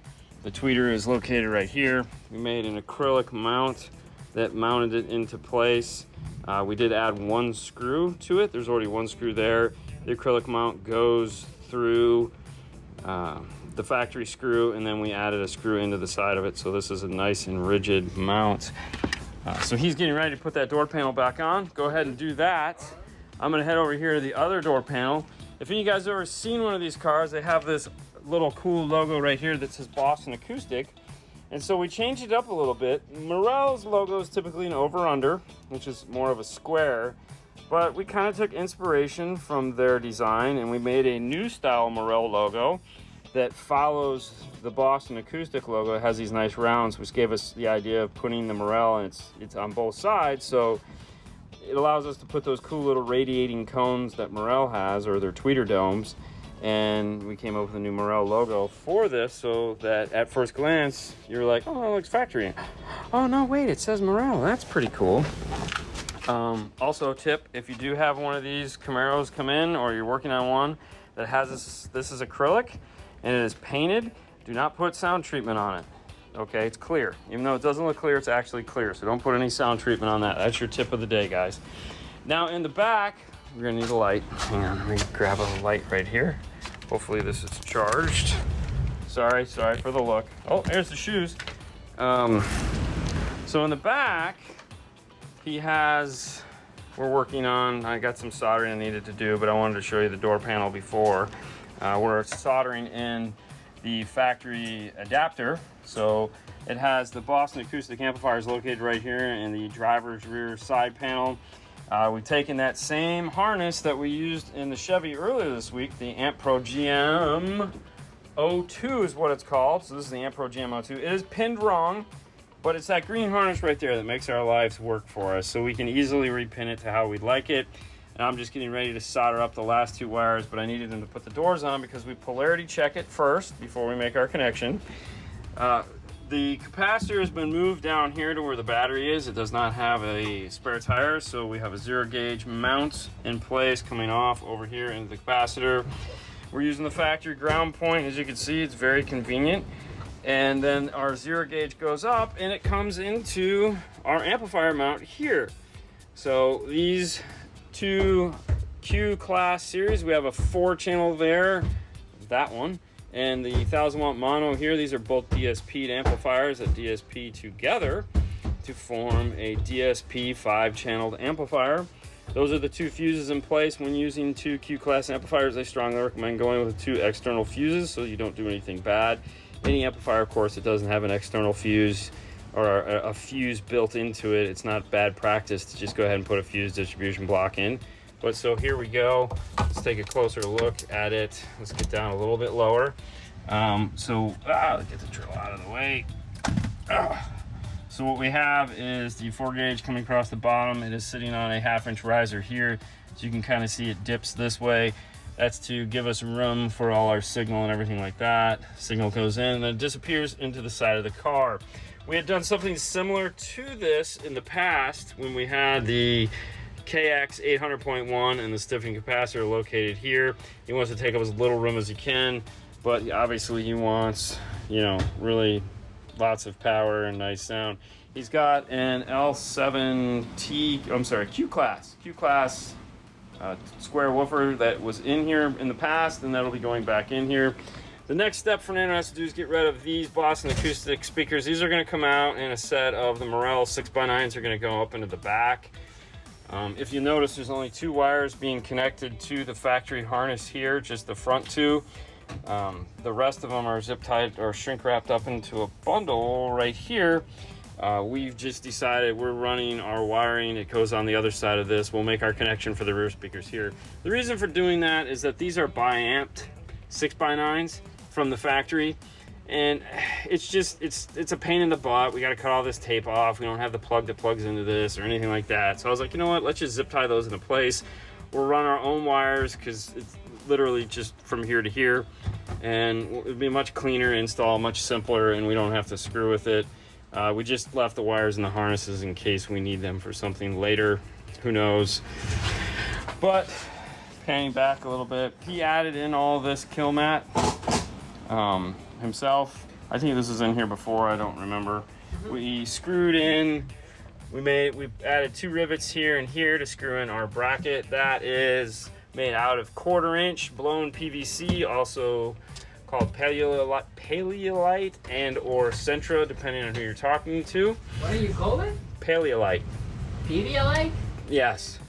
So that is 1/4 inch. There's no heat back here that we need to worry about. And then the amp rack itself was made out of 1/2 inch.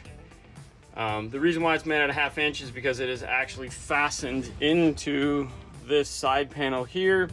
And the 1/2 inch gives us room to screw it into place. But yeah, so this whole panel comes out as one piece. It's really nice. But yeah, there you go. So there is the amp rack. In his dash, you'll notice the big hole there. We had already put a Kenwood radio in it. It's just out right now because we have to run our RCAs up forward. The really nice thing about this type of an install in this car, because it has this amplifier in the back corner, we're able to tap in our speaker wires there. But the only thing we have to run up front is a set of RCAs and a remote turn on. Makes life really, really kind of cool. And a bass knob. Don't want to forget the bass knob. Always forget the bass knob. Actually, that was the last thing I forgot, was the bass knob, and I had to go back and add it in. I was like, oh, I hadn't put it in the car yet though, so I was good enough there. This is in a Camaro. So this is a straight up 2010 Camaro, like my previous Camaro. It's the same year. Did you miss your Camaro? I do miss my Camaro. Oh yes, of course. Really? Oh, I loved my Camaro. I loved it a lot. I wouldn't have got rid of it, but I didn't want to repair it. Hey, do y'all install if a person has product? Yes. Yes. I need to set up ABS, amp rack, game, so used to doing heavy MDF. Yeah, MDF sucks, man. I'm not gonna lie. And for that reason, it's heavy, it's dusty, you gotta breathe all that crap in. So Fernando got the panel on. If anybody sees this, don't worry. This is actually just chalk. It's not paint or anything, because that's the first thing I was like, what happened? He goes, it's chalk, man, it's okay. I was like, oh, all right. So all is good. The last thing, we're in the home stretch, so to speak, in that we're gonna have it done by tomorrow. We have to pull the rear deck out. We already do have most of the rear of the car. If you wanna use that light, you can. Or just rotate this one so you can see. There we go. Yeah. I'll pull that out of the way because I just set it over here. Yeah, let me get this out of the way. Grab the hole. Ooh, I got the hole. Perfect. Anyways, here, you want the light? That's fine. Well, you can use it. I'm done. So that's what's going on. 2 more weeks. Yes, 2 more weeks till Knowledge Fest. We're so excited. We also, for those of you that didn't catch it at the news this morning, we just found out too that when we go to Kicker, which day is That's the 4th to the 6th. 4th to the Memorial Day 6th. weekend. When we're doing 2021 Kicker trip, we're driving the Kicker truck from Clearwater to Stillwater, Oklahoma. It's gonna be Insane. It's gonna be an insane 20 hours of, probably more than that, same day of live casting and driving, and if you're in the area, you can stop by and see it. A lot of Coca-Cola. Oh wow. What do I have something on me? I have stuff in there. Do I? Yeah. What the heck? It's just dirt. It's shocking.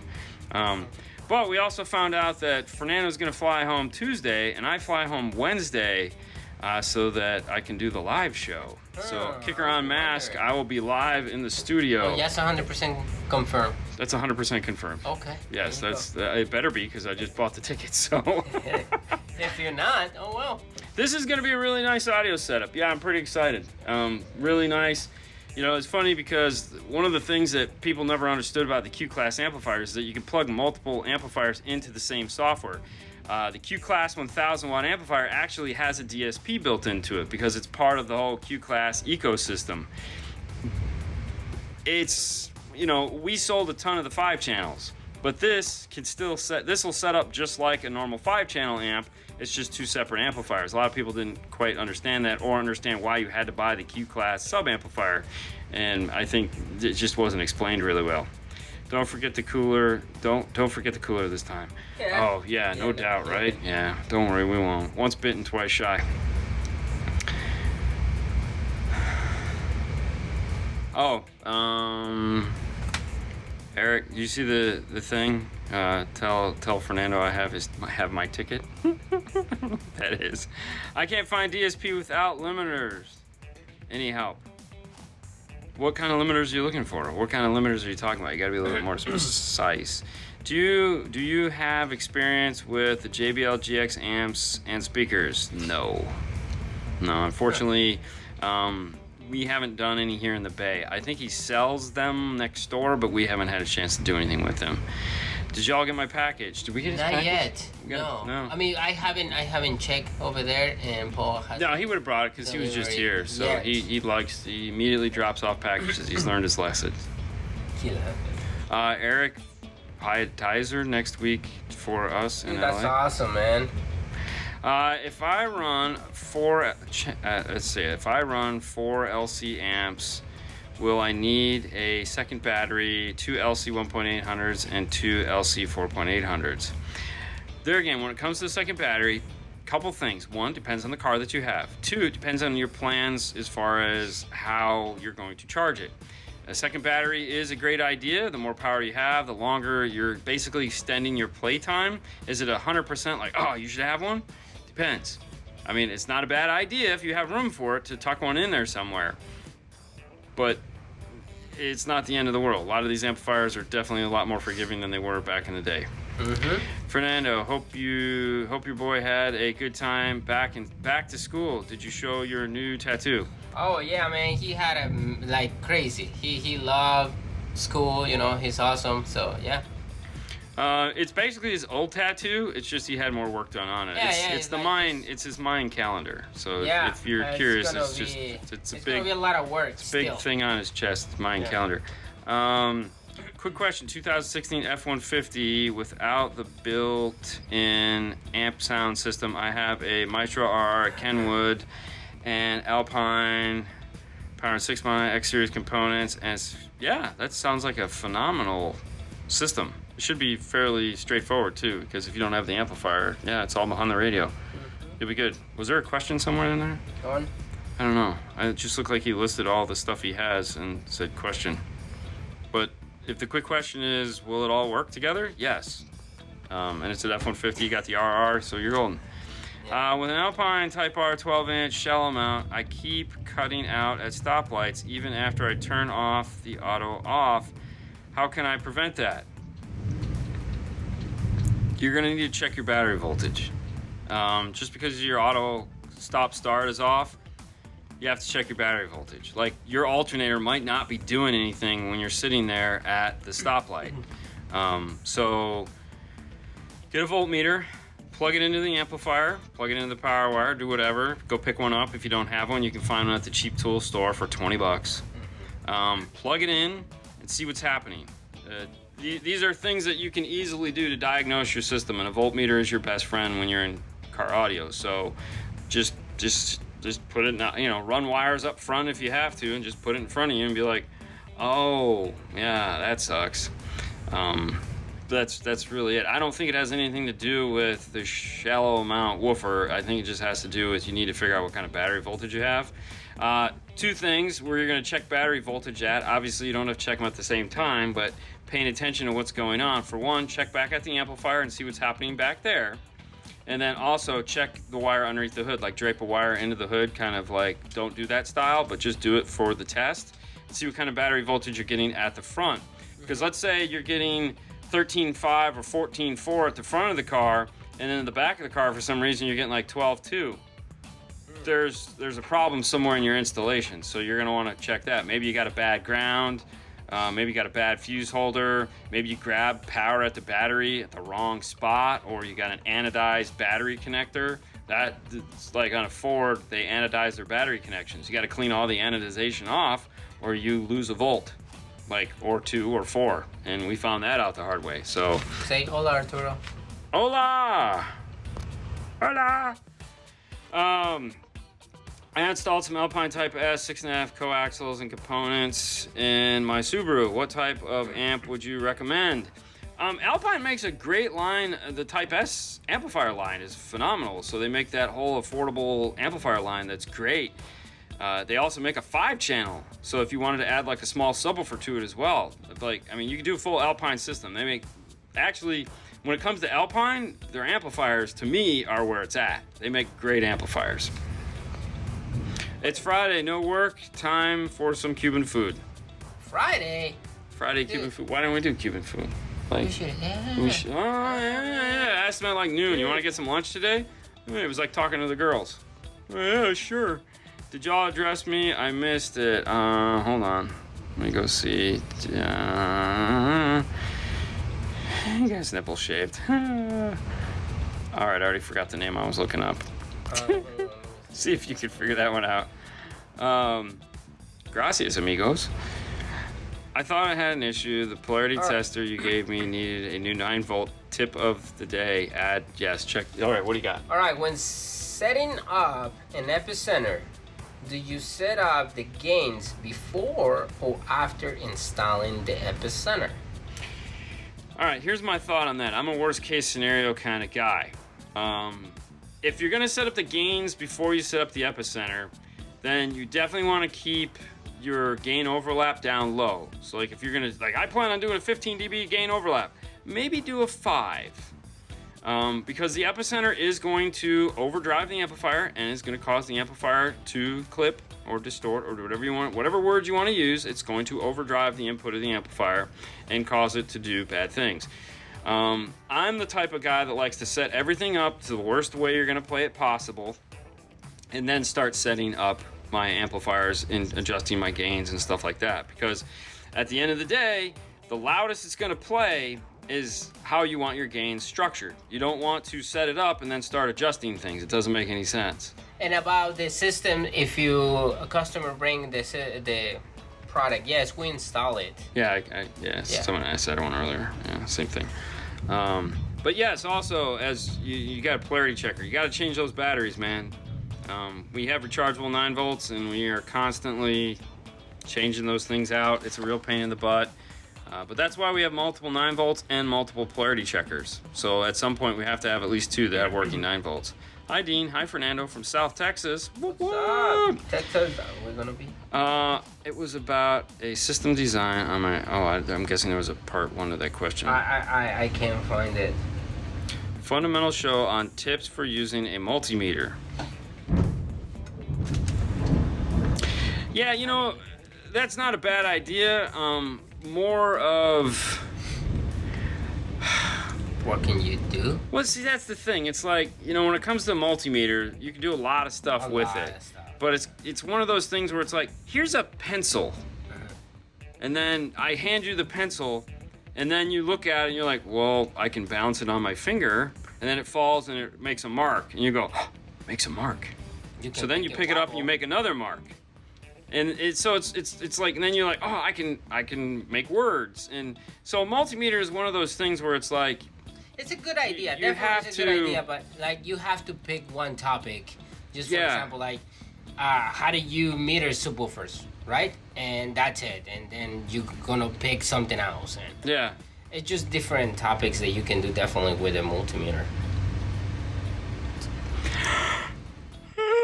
I've been up early every morning. Ferrules for smaller gauge wire. Where do we get them, or what size? Where do you get them? All the wire ferrules we use, we buy in bulk from Ferrules Direct. However, if you go over to DNF Tool Drawer, that's dnftooldrawer.com, we have a multi-pack that Amazon sells that we have a link to. And it has all the same ferrules that we buy in bulk. So, and it's cheap. And I think they even sell a version of it with the crimping tool. So head over to DNF, go to, I think it's Install Supplies tab, and you'll find a multi-pack with the little ferrules, and it should be enough for, and it's, like I said, it's way cheaper than buying the thousands that we buy. Yeah. Do you have the new epicenter yet? No. I think they said November on that one, so it's gonna be a minute. Need some adapters made for my 3-way hybrids. Want to run the mid and dash and tweeter and the mount options for 2016 Chevy Crew Cab. Ooh, definitely need the car for that one. Gracias, bro.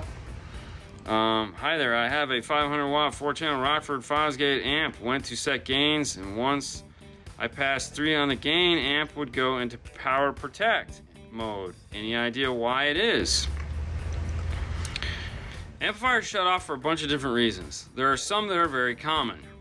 First and foremost is battery voltage. There again, falls back to the digital multimeter. Why does an amplifier? Maybe we should do a show on that. Basics on why the amplifier shut off. That would probably make more sense. It's not a bad one. I'm saying this so that when we know to go back and look in the video. All right, so why does an amplifier shut off? First and foremost, battery voltage. If I'm setting up an amplifier and all of a sudden my amplifier goes off, I'm checking my battery voltage, making sure I have plenty of battery voltage. Then I'm unplugging my speakers from the amplifier because I want to check my impedance. I want to see what kind of resistance I have going in the amplifier. Because if the resistance is low and or there's a short, which is low impedance, then that'll also cause the amplifier to shut off as I start to turn up the gain. Lastly, I'm going to measure my input gain voltage, meaning how much signal do I have coming into this thing. Because let's say I'm driving 9, 10, 13, 14 volts into it and it just can't handle that. I want to know. So there again, digital multimeter, DC will tell you how much battery voltage you have. Continuity will tell you if you have a short or what your speaker ohm load is. And then AC will tell you what size, what type of input voltage you have. So yeah, I could see where a, okay, so we could just kind of like, yeah. All right, we should have wrote that down because there was like 2 things there. It's in the video, just save it. All right, yeah, all right. Thanks for answering, no problem. How do you feel about Scar Audio subwoofers? I really don't have a feeling on that one. I mean, they're subwoofers. I have nothing good, bad, and different. I really just don't have a feeling on them. You know, they're big. I like them because they're big. Between Sony's and Audio Frogs, which would you get and why? I haven't heard the new ES Sony's. Yeah, I mean I have. You have? Yeah, because Okay. I heard them with Jared in the car, And we done the GS in one truck. and they were really nice. So Man, I don't know. These are tough questions. I don't know if I really don't have an answer, right or wrong. I mean, you're asking if I have 2 really awesome kids, which one do I kill? You know, I mean, but that's just really dark. But one is, but that's it. It's like one's not going to be in my life. I don't know. I can't make that decision for you. Yeah. I have a hard enough time trying to convince the girls what to eat for dinner. You want me to tell you what speaker to own? Buy them both. We're gonna get an epicenter high pass filter chip to modify. I have no idea. Call audio control. Where do you guys get your wire ferrules for small? Okay, I answered that one. All right, I'm going all the way. All right. Beat Sonic or Crutchfield Apple? What is that? Which is better? Beat Sonic. Crutchfield Crux. Apple CarPlay integration, which is better? Well, it depends. What are you trying to do? A BitSonic sells something for like Apple CarPlay and all that stuff. Do they? Lexus, yeah, totally. Crutchfield. I mean, I'm guessing Crutchfield sells Crux. I mean, for me, I've worked with BeatSonic product, and every BeatSonic product I've used has always worked. I have done nothing with Crux. It's not anything we have in our wheelhouse, so that's all I can say about that. Wow. Audio Frog all the way. Be sitting my appointment with you guys next summer. Perfect time. Drive out from Southern California. I don't trust anyone out here, so let's stay healthy. I agree with that. Yeah. I have old ears. 3US line coming out. So, you know, when it comes to the Sony stuff, like, I'm not going to say because I can't whether they told me what was coming out, but we didn't talk about speakers. But if you hear... I can just assume yes. No, if you hear what they say, you know, the line is evolving. At the beginning, okay, all right, part of the thing you have to remember about Sony, is Sony is, of course, a big Japanese company. Anytime you want something from a Japanese company, you have to deliver, meaning you have to make them money immediately, or they go, oh, why such a failure? So when you look at what they came out with, 6.5 coaxials, 6.5, 6x9 components, real like easy stuff to sell. Because people are going to buy it. They're going to buy a set of 6.5-inch coaxials and a set of 6x9 separates, and they're going to throw them in a car, and like, boom. It's a quick pass-through sale, and the products will get out there, and they'll have a high turnover rate of their product. That is what's going to make the Japanese happy. They need to do that first so that then they can go, hey, can we get a set of 3-ways? Because look, these are selling well, but all our vendors that are buying these are saying, hey, we could do more if we had this. That's how these guys work. If they can't sell a 6.5 and a tweeter, the Japanese are going to go, you can't sell a 6.5 and a tweeter. How is adding another speaker to it going to make it better? And that's legit what happens. How many you want to sell? It sounds stupid, but that's the, exactly. Numbers, how many are you going to sell? Yeah, it's just numbers. Like that radio. First question asked, it's like, we want all this cool stuff built in this radio. They say, fine, how many are you going to sell? Because we made that other radio, and you guys sell like 10 a year. So how many of these are you going to sell? And it's you have to like prove the numbers to these guys so they can be like, all right. Back to the epicenter. Back to the epicenter. Would messing with the wide sweep knob affect the gain? Yeah, it will. Because you're changing everything. So it will have some influence on everything that you do. Just like if you take a bass boost, you start moving that up, you're taking EQ and you make it wider.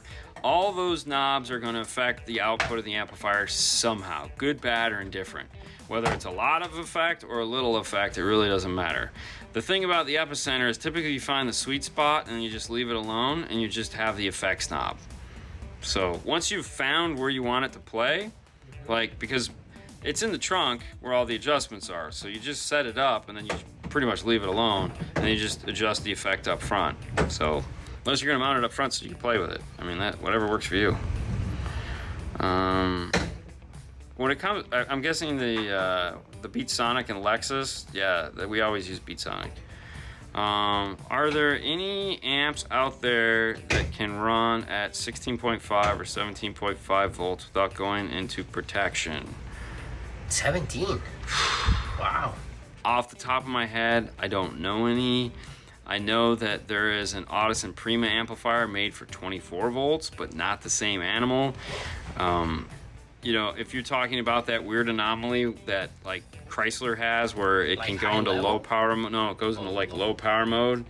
Or I think Chevy does it also, and it shoots a 16 to 17 volt spike into the system to kind of like, hey, wake up, charge. That will amplifier go bye-bye. Do you always use smaller gauge wire when running from 0 to 4 gauge out of distribution block? Wait a minute. Do you always fuse smaller gauge wire when going from 0 to 4 gauge out of distribution block? Well, if we're using a power distribution block, then yes. If we're just using a distribution block, no. Really, when it comes down to whether we use a fuse holder or not, so in this case, we're using the 2Q class amplifiers. And can I borrow the light for a second? You can. Thank you. So in here we have the 2Q class amplifiers. They use internal short circuit protection that is built on a computer chip, and that's what handles when they see a problem, they're made to shut off. It works great if you're just using one amplifier, but when you use two amplifiers that share the same power line, then things can get weird. Like if this amplifier has a problem, this one might not, and you could blow this amplifier up, which in turn would blow this amplifier up. Bad things would happen. So for that, we have an external fuse distribution block between the two amplifiers. So if anything happens between them, it's going to take out its corresponding fuse and not affect the other amplifier. This is the practice that Kicker gives you when you buy the amplifier. They have a cool spec sheet. JL says to do this, Rockford says, everyone says to do this. Now, if the amplifier has external fuses on it, then there's no point in doing this. You could just use a regular distribution block. Do you have to go smaller wire? No, not necessarily. So like if these had 0 gauge input, and as long as I was within my within the ability of the main power wire, there's no reason why I couldn't go 0 gauge here, 0 gauge out, which I think was the actual question. I could totally do that. As long as this wire will hold the amount of amperage that I need. So this fuse right here underneath the hood, I'm sorry, this guy, the Stinger X, as long as this wire has the right. Now, let's say I have a 300 amp fuse, a 300 amp draw amp here and 150 amp draw here. That's 450 amps. If I only have a 300 amp fuse, at that case, I want to run 2 power wires, just like we did on the Chevy truck. The Scar audio amplifier drew 300 amps, that drew 120 amps. The biggest fuse we could put in there with the length that we were running was the 300 amp fuse. That means that we're 120 in the red, so we just ran a 4 gauge to handle that second amplifier. However, in this case, the amount of wire we have, we would never exceed that on the 0 gauge. So if we had a big fuse distribution block here that had 0 gauge output and these 2 amplifiers had 0 gauge input, yes, I could run a 0 gauge in, 2 0 gauge out, make it look really cool, difficult, fun to work with. Yeah, you could do that, no problem. You can have the light back, Fernando. Thank you. So an example of that we've done in the past is we've run the audio control systems in the F-150, where we'll have the big 6 channel and the smaller 800.1. The 6 channel does have a 0 gauge input. The wire run that we use is only like 2 inches out of the block, so it's easier just to run. We have a 0 gauge coming in, we'll just do 2 nuggets of 0 gauge, just because it actually fits better for the install. Keeping the wire thick like that, because it kind of puts them up above the other wiring, which allows us to build the bridges that we typically build, as I like to call the interstates of power. Ooh. I'm going down. I'm going down. Right, one down. That's as down as mine goes. No, like up. Oh. One right there. Hi, Dean. My system sounds amazing when playing English, but Spanish, it's muddy. Have epicenter adjusted to my box tune, 38 hertz. Any ideas? Thank you. Well, Fernando, is your Spanish music all recorded as best as humanly possible? No. So what you're trying to say is sometimes you have Spanish music that doesn't sound that good because the recording sucks? Yeah. Really? Unfortunately, I play English music the same way, and it's like, oh my God, it sounds awesome. And then I play some of the songs that I have, this Spanish music, and I'm like, So it's basically you have bad recordings. Some of the Spanish music, and even some of the early English music wasn't recorded all that well. Now we have systems where the resolution is way higher than the capability of some of that Spanish music that's been recorded. And it's not just Spanish music, it's all over the place. But a lot of the times it comes down to the recording itself. So what right now pops in my head is like, some of the DSPs, they have presets, right? Yes. So sometimes you can do a tune when you play in English music. Yes. Like perfectly fine. And then you do a tune when just Spanish music. You need that mid bass a little bit harder or something like that. And then you can switch in between those presets. Sucks, yes, but the other thing to keep in mind, if it's a crappy recording, you can't shine a turd, man. Oh, totally. You can't make a turd. You can't make a turd into a diamond. Even like, it's. Well, that's why I have that one Spanish song, because it actually sounds really bad. So this is what I do right now. But it makes a great center. Apple Music, they give you that high quality. Yeah. I'm trying to find the best songs in Spanish. I go there, see the recording, like what it plays, and it's like, okay, this one. He's turned into such a music snob. And I love it's it. like, if it's not good, I'm like, wow with you. Because Yeah, why waste? I'm not wasting my time with this. I have songs that sounds horrible, man, and I love those songs because it's like, oh man, I love this song, but it sucks. Dude, it's funny. Years ago, I bought Motley Crue came out with a greatest hits album, and I bought the CD from Costco. I was like, oh shoot, I'm gonna buy this. I got it home and I listened to it. Yeah. And I was like, because it was remastered and all this, they'd put a ton of loudness on it, and I was like, this is horrible. Yeah. It was like, I'm like, these aren't the way the songs are supposed to sound. I have the CDs. They don't sound anything like this. Yeah. And I literally took the new CD, I put the old CD, and I was like, this is 2 totally different songs. It sounded so bad. I ended up just like putting it in. But the best part is I uploaded it into iTunes, okay? And it's just been sitting in my iTunes library. Now with the Music Match and the evolution and all that, now 15, 16, 20 years later, I have a great recording. Yeah. Because they've we don't have 10 versions of the song anymore. We just have one version of it. And I got the original, so time and patience. That, I was just like going into HD tracks, you know, and just trying to find a good recording. But now with Apple Music, New bachata bachata is bachata. That's exactly what I was gonna say. Yes. New bachata music sounds good. The song with the English guy and the Spanish. Yeah. Is that like that? That sounds good. Yeah, it does. Some of them. There again, you know, if you pay a guy more than 2 pesos to record your music, I think you're okay. Yeah. You know, or you don't do it in your bedroom. Clive Davis for car audio. Okay, sure. Dean, you're doing a great job today. Thank you, Elias. Thank you. I'm trying really hard. You're doing a good job, buddy. You're doing a good job. You know, I have to hold the phone. All this work gets done somehow, man. It ain't all him, trust me. You know, that amp rack didn't build itself.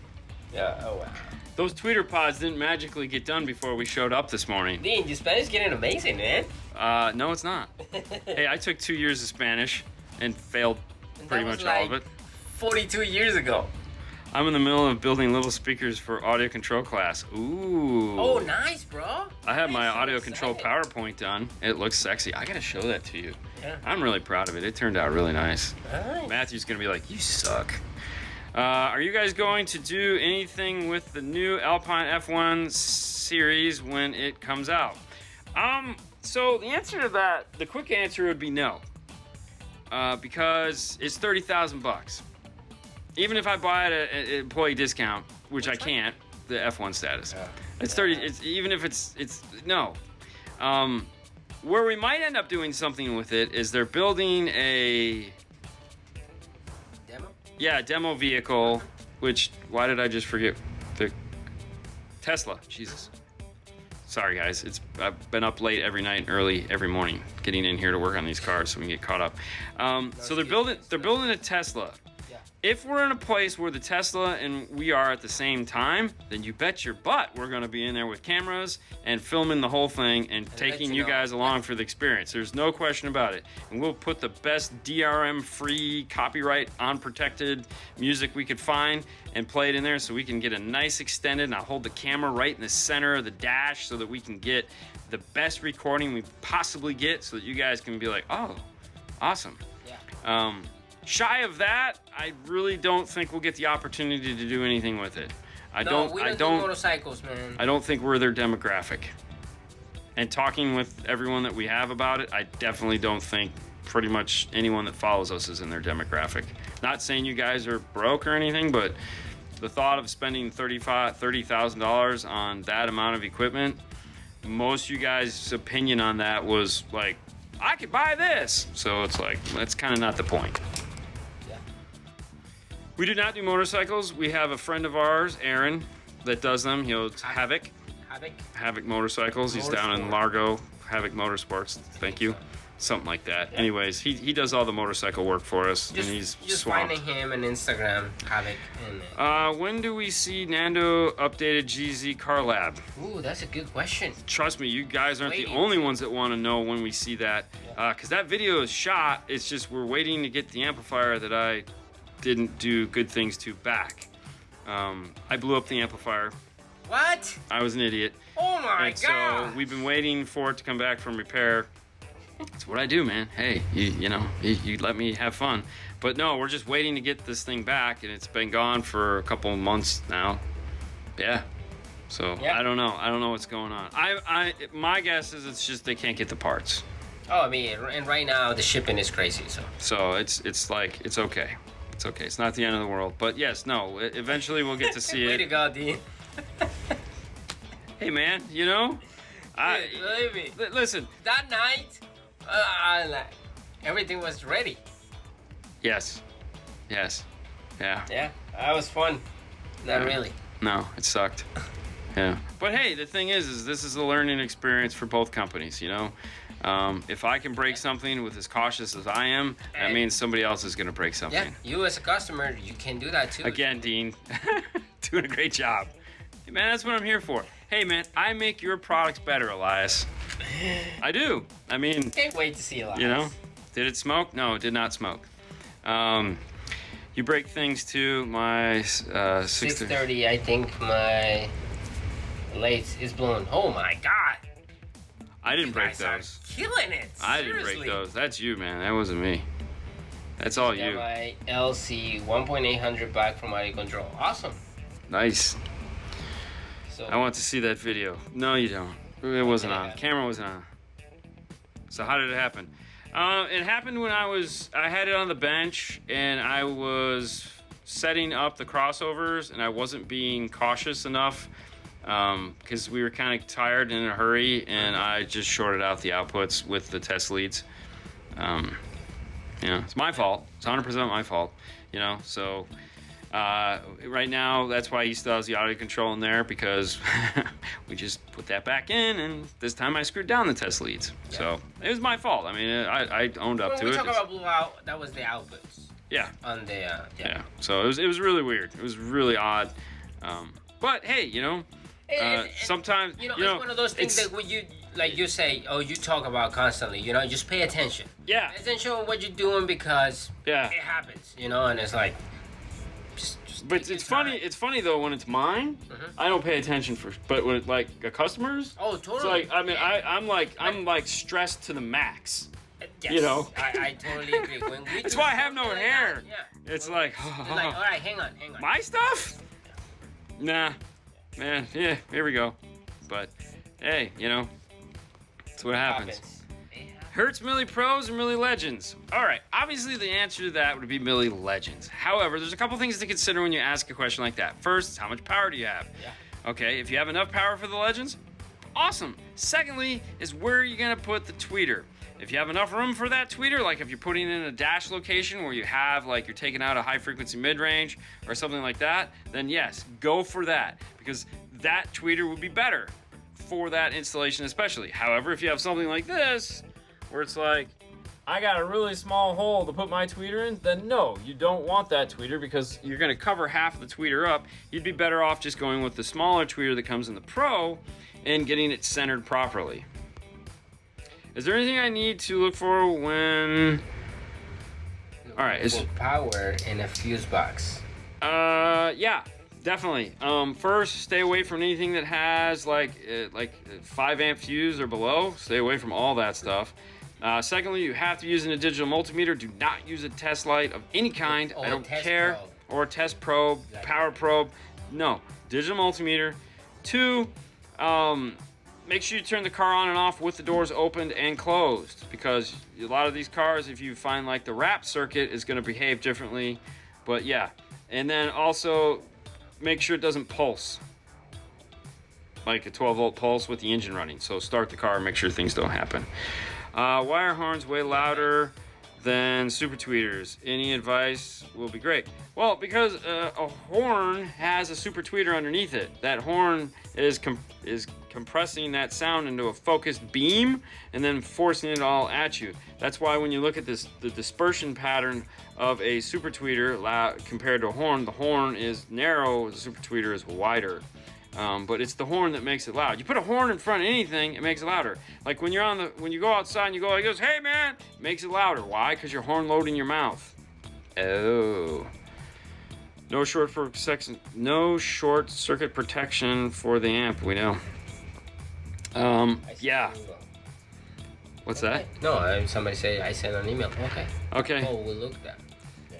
My MT450 are good, no issues. Awesome. It happens. Yeah. Hertz million. Okay, I answered that question. Pay attention. Why would we do that? Exactly. That's every PFA, installer's man. story. Yeah. PFA? Oh, yeah. Sorry. I'm tired. I was like, wait a minute. That's like I say that all the time. Yeah. I was paying attention, but it wasn't. Apparently, I didn't pay enough. I only gave him $5. I should have given him 10. Does the Hertz Milli Legend have a 3-way set? I don't know. I know. No, you know what? I don't think they do. I don't know.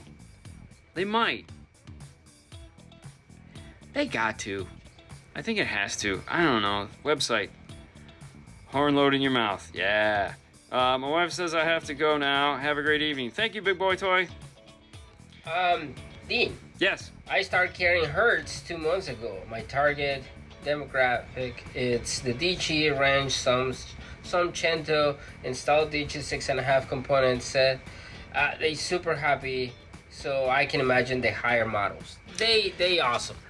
You know, dude, let me tell you what. I mean, if all you've heard in those are the DJ or whatever, yeah, I call them DJ and I call them Centos, even though that's not what they're supposed to be called. I really don't care. They call them Cento. Yeah, you can call it whatever you want. Yeah. Cento sounds stupid.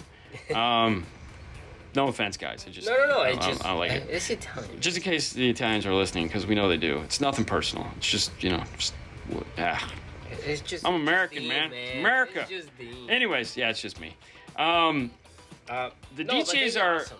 The funny thing is a lot of people ask us for like awesome, efficient entry-level speakers. And I always forget the DJs because, like, dude, you can put like deck power on those and they blast. And if you put like 35 watts on them of real power or 70, oh my God, they are insane. Yeah. Like, I remember the first Jeep we did with those and we're like, okay, like they good. They didn't pay for all this sound. And if you have the opportunity to do with the Mealies or used to Scar and Kicker. Yeah, it's definitely different. What would be a good three-way setup? 2020 Mustang GT. 2020 Mustang GT. There's two, and that's it. You want to either go with a full cal Flax or K2, which I consider the same, or you want to go with one of the Morel setups, like if you like the Maximo, is it the Maximo? Three-way set? Maximo. It's the Maximo three-way set, right? The Maximo three-way set that they make with the smaller driver will fit, and then if you really want to work it, you can get into that, like the Virtus makes the bigger, but it gets kind of big at that point. Yeah. It's shallow enough, but it gets kind of really wide. I'm going to be ending up putting a set of those, a hybrid version of those in my car, I think. Oh no, I have an Elate series of those. Do I? Yeah. No, I don't think I do. No, I don't. Because the Elate's a two-way. But anyways, the problem that you run into with the Mustang is that it's really alluring to use the factory bracket to mount the mid-range in. The problem is that if you go with anything of face depth, not back depth, it will rest on the grill. So all the Mustang brackets just basically suck. So plan on making your own brackets, and then you'll be fine. Will you ever pull out a whole interior and sound dead in the floor? Money talks. So it's just money. Somebody wants their floor sound treatment? Money. That's all it takes. Do you need it? Probably not. But I'm not going to tell somebody no if they're willing to pay what we're going to charge. I mean, it's just, yeah, duh. You want to do the floor, you want to do the roof, you want to do whatever you want. You got money. Money talks, bullshit walks. Ultimate tailgate builder, build a 2020 Bronco. How can I get rid of engine noise in my system? Well, isn't that the $5,000 question? It is. I think it's $1 million question. It's $1 million question. All right, so here's the thing. When it comes to engine noise, what will you do? The first thing, like the first thing I'm doing if I have engine noise? Yes. Checking my gains. Okay. My guess is your gains are too loud. All right. I went out to a car the other day. He had engine noise. I turned the gains down. He's like, "Oh, it's not as loud anymore." I'm like, "Yeah, it is. It's just as loud. Just now you can turn the volume past 15." So the first thing you do is check your gains. Make sure the gains are turned down. If your gains are turned down, you still have engine noise.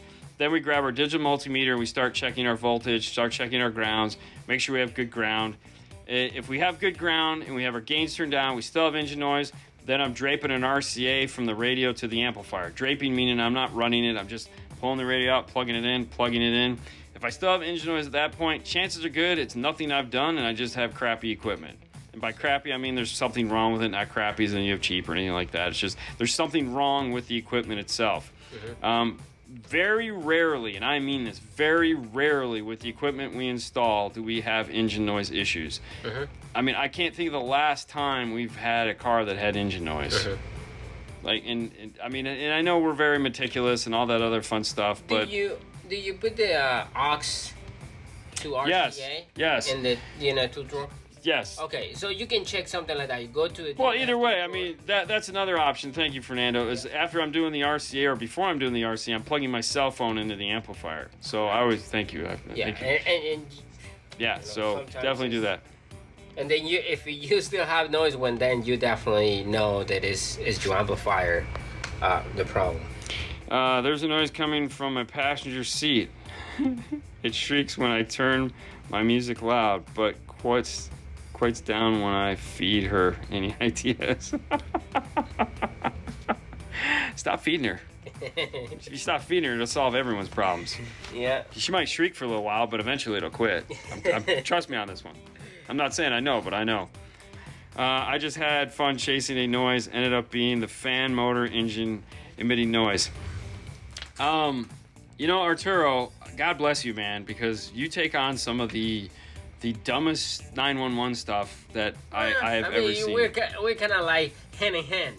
Yeah, I know, but like he finds some of the stuff he finds is just he goes deep into stuff, and I'm like, yeah, I'm out. Well, I mean, I'm buying better equipment. Yeah. Although I will say, the worst engine noise problem I ever ran into, this was 1,000 years ago, is it was a Mustang, and the spark plug wires were bad. So I mean, we tried everything. We legit tried everything, and it turned out that he had a bad spark plug wire. Because we knew it had to be something other than the car. Because we eventually just we're like, dude, the radio was on its own power supply, not even attached to the car, and we were still getting the noise when we started the car. So we're like, it has to be something. It was just it was a radiated noise, so it was coming from that area because the spark plug wire was bad, and it was just bleeding into something.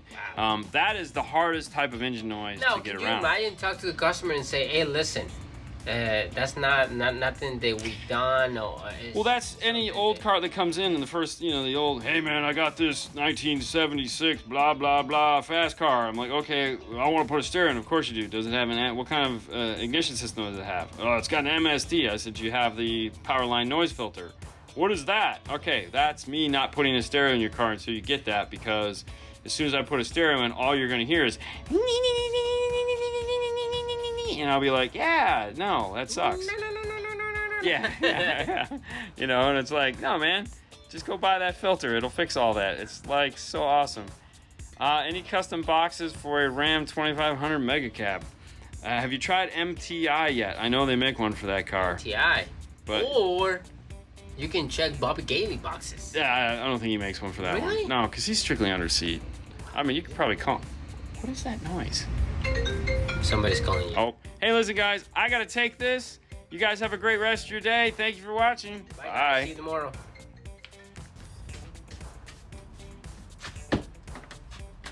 Yeah, barbershop over here? Can I clean you guys? So you guys can see it.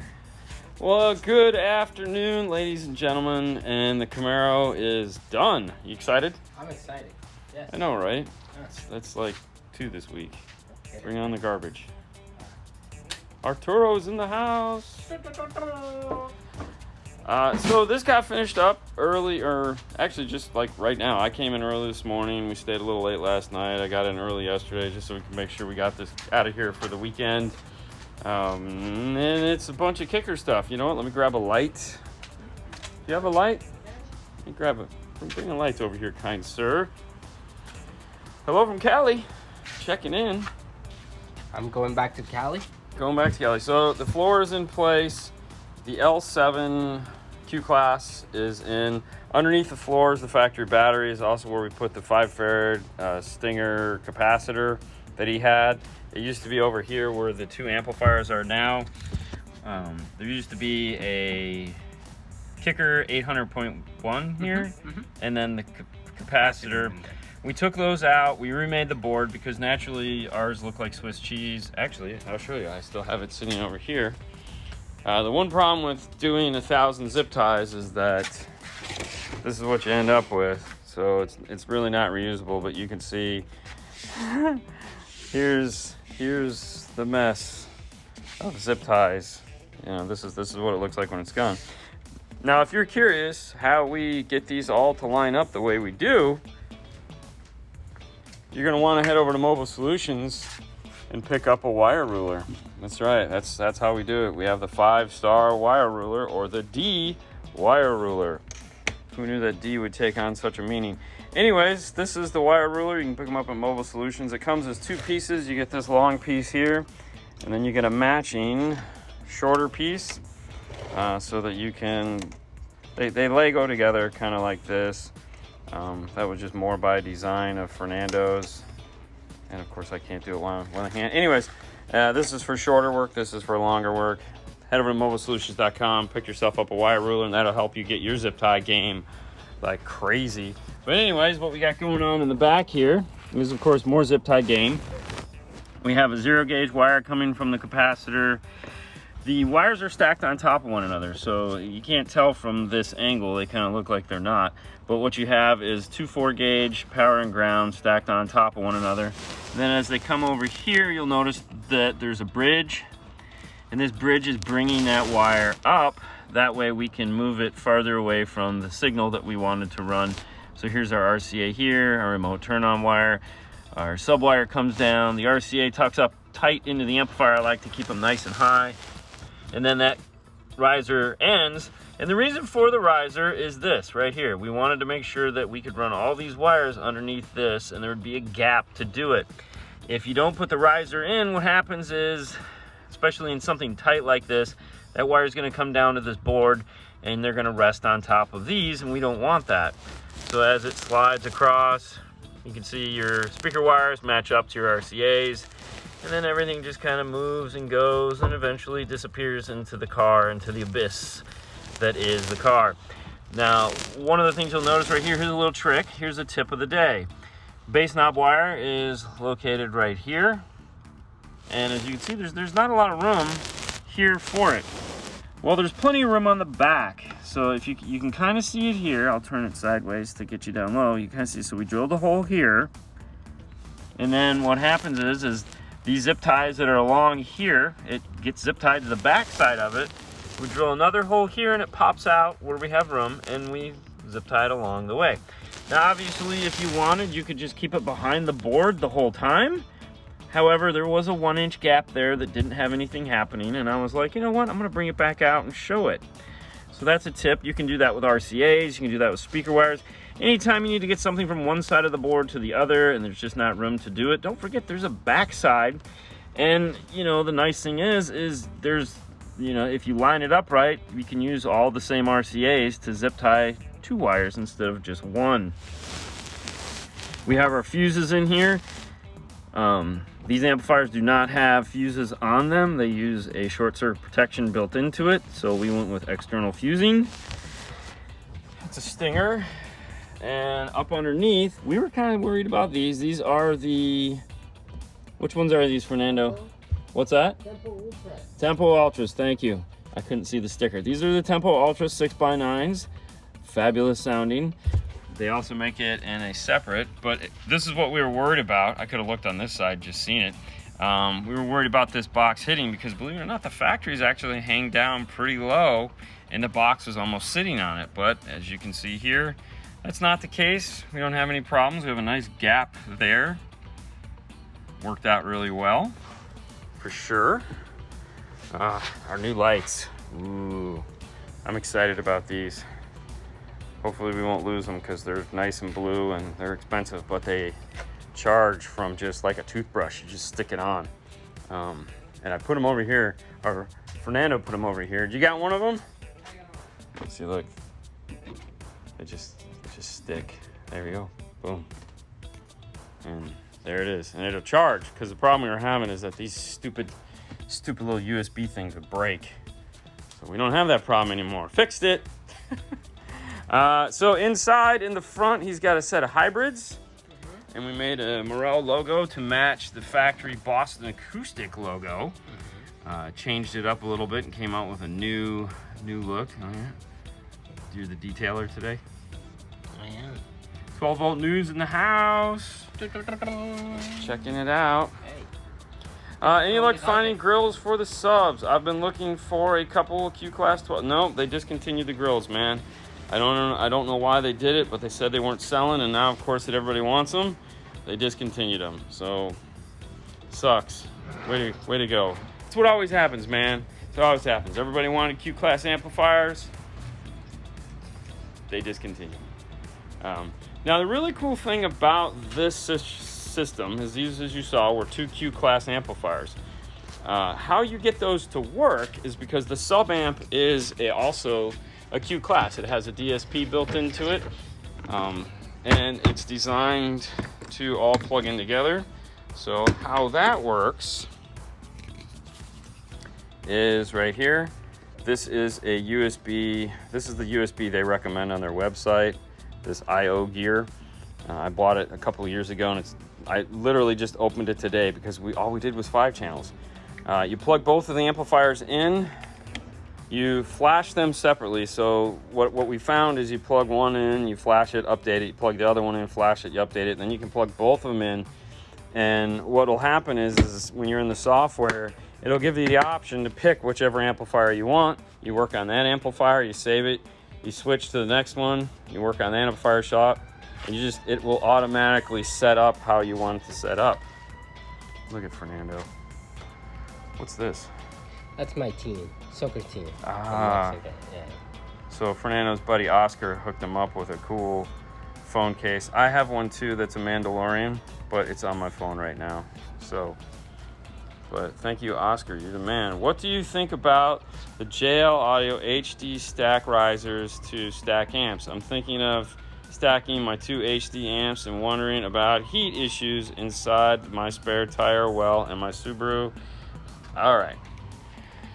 Here's what I can tell you about that. Alpine has the same things for their PDX amplifiers, their previous generation of PDX amplifiers. We have a buddy, has a Camaro.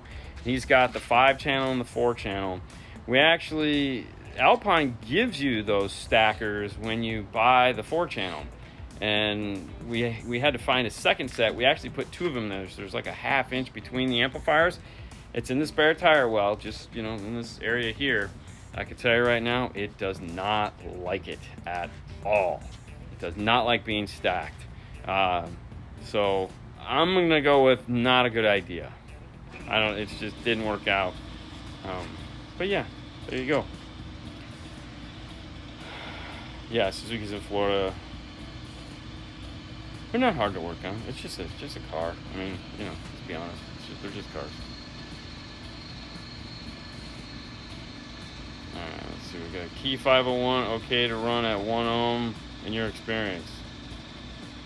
Is it rated down to 1 ohm? Which one? The Key 501? Yes, it's 1 ohm. Is it 1 ohm? Oh yeah, if it's rated at 1 ohm, run it at 1 ohm. It'll work all day long. I mean, if that's what it's rated for. Honestly, I don't remember all these things. It's kind of hard. But if it's rated at 1 ohm, that's what I have it working in Haley's car. It's got the L7T on it, pounding away. And you know how kids are these days. She's not even a kid. What am I saying? Anyways, yeah, so Golden, go for it. Have fun. All right, let's see what we got. What car is this? This is a Chevy Camaro, 2010 LZ. So I'm guessing it's the LZ1. It's got the cool carbon fiber hood. Looks nice, rumbles. It's got the whole thing going on if you're into that, which I'm not, but whatever works. Did JL rebrand the Alpine amps? No. Hey, we talked about this before. You ever heard of a build house? Fernando, you ever heard of a build house? Build house. A build house. Do you know what a build house is? Like build? Yeah, a place that builds places. Yeah. It's what is it? The place is the build house. Okay.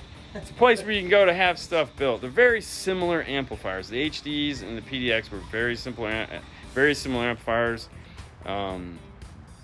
Very similar. If you look at like the old power ratings, they're about the same. They're not the same amplifiers. Don't confuse the two and say like they're the same circuit.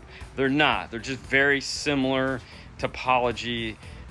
Obviously the HD is JL's design, the Alpine is Alpine's design, but they're both very, very similar. Well, it's just uncannily similar.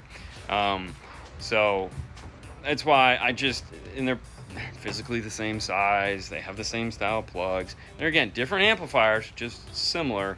And so the power ratings are the same.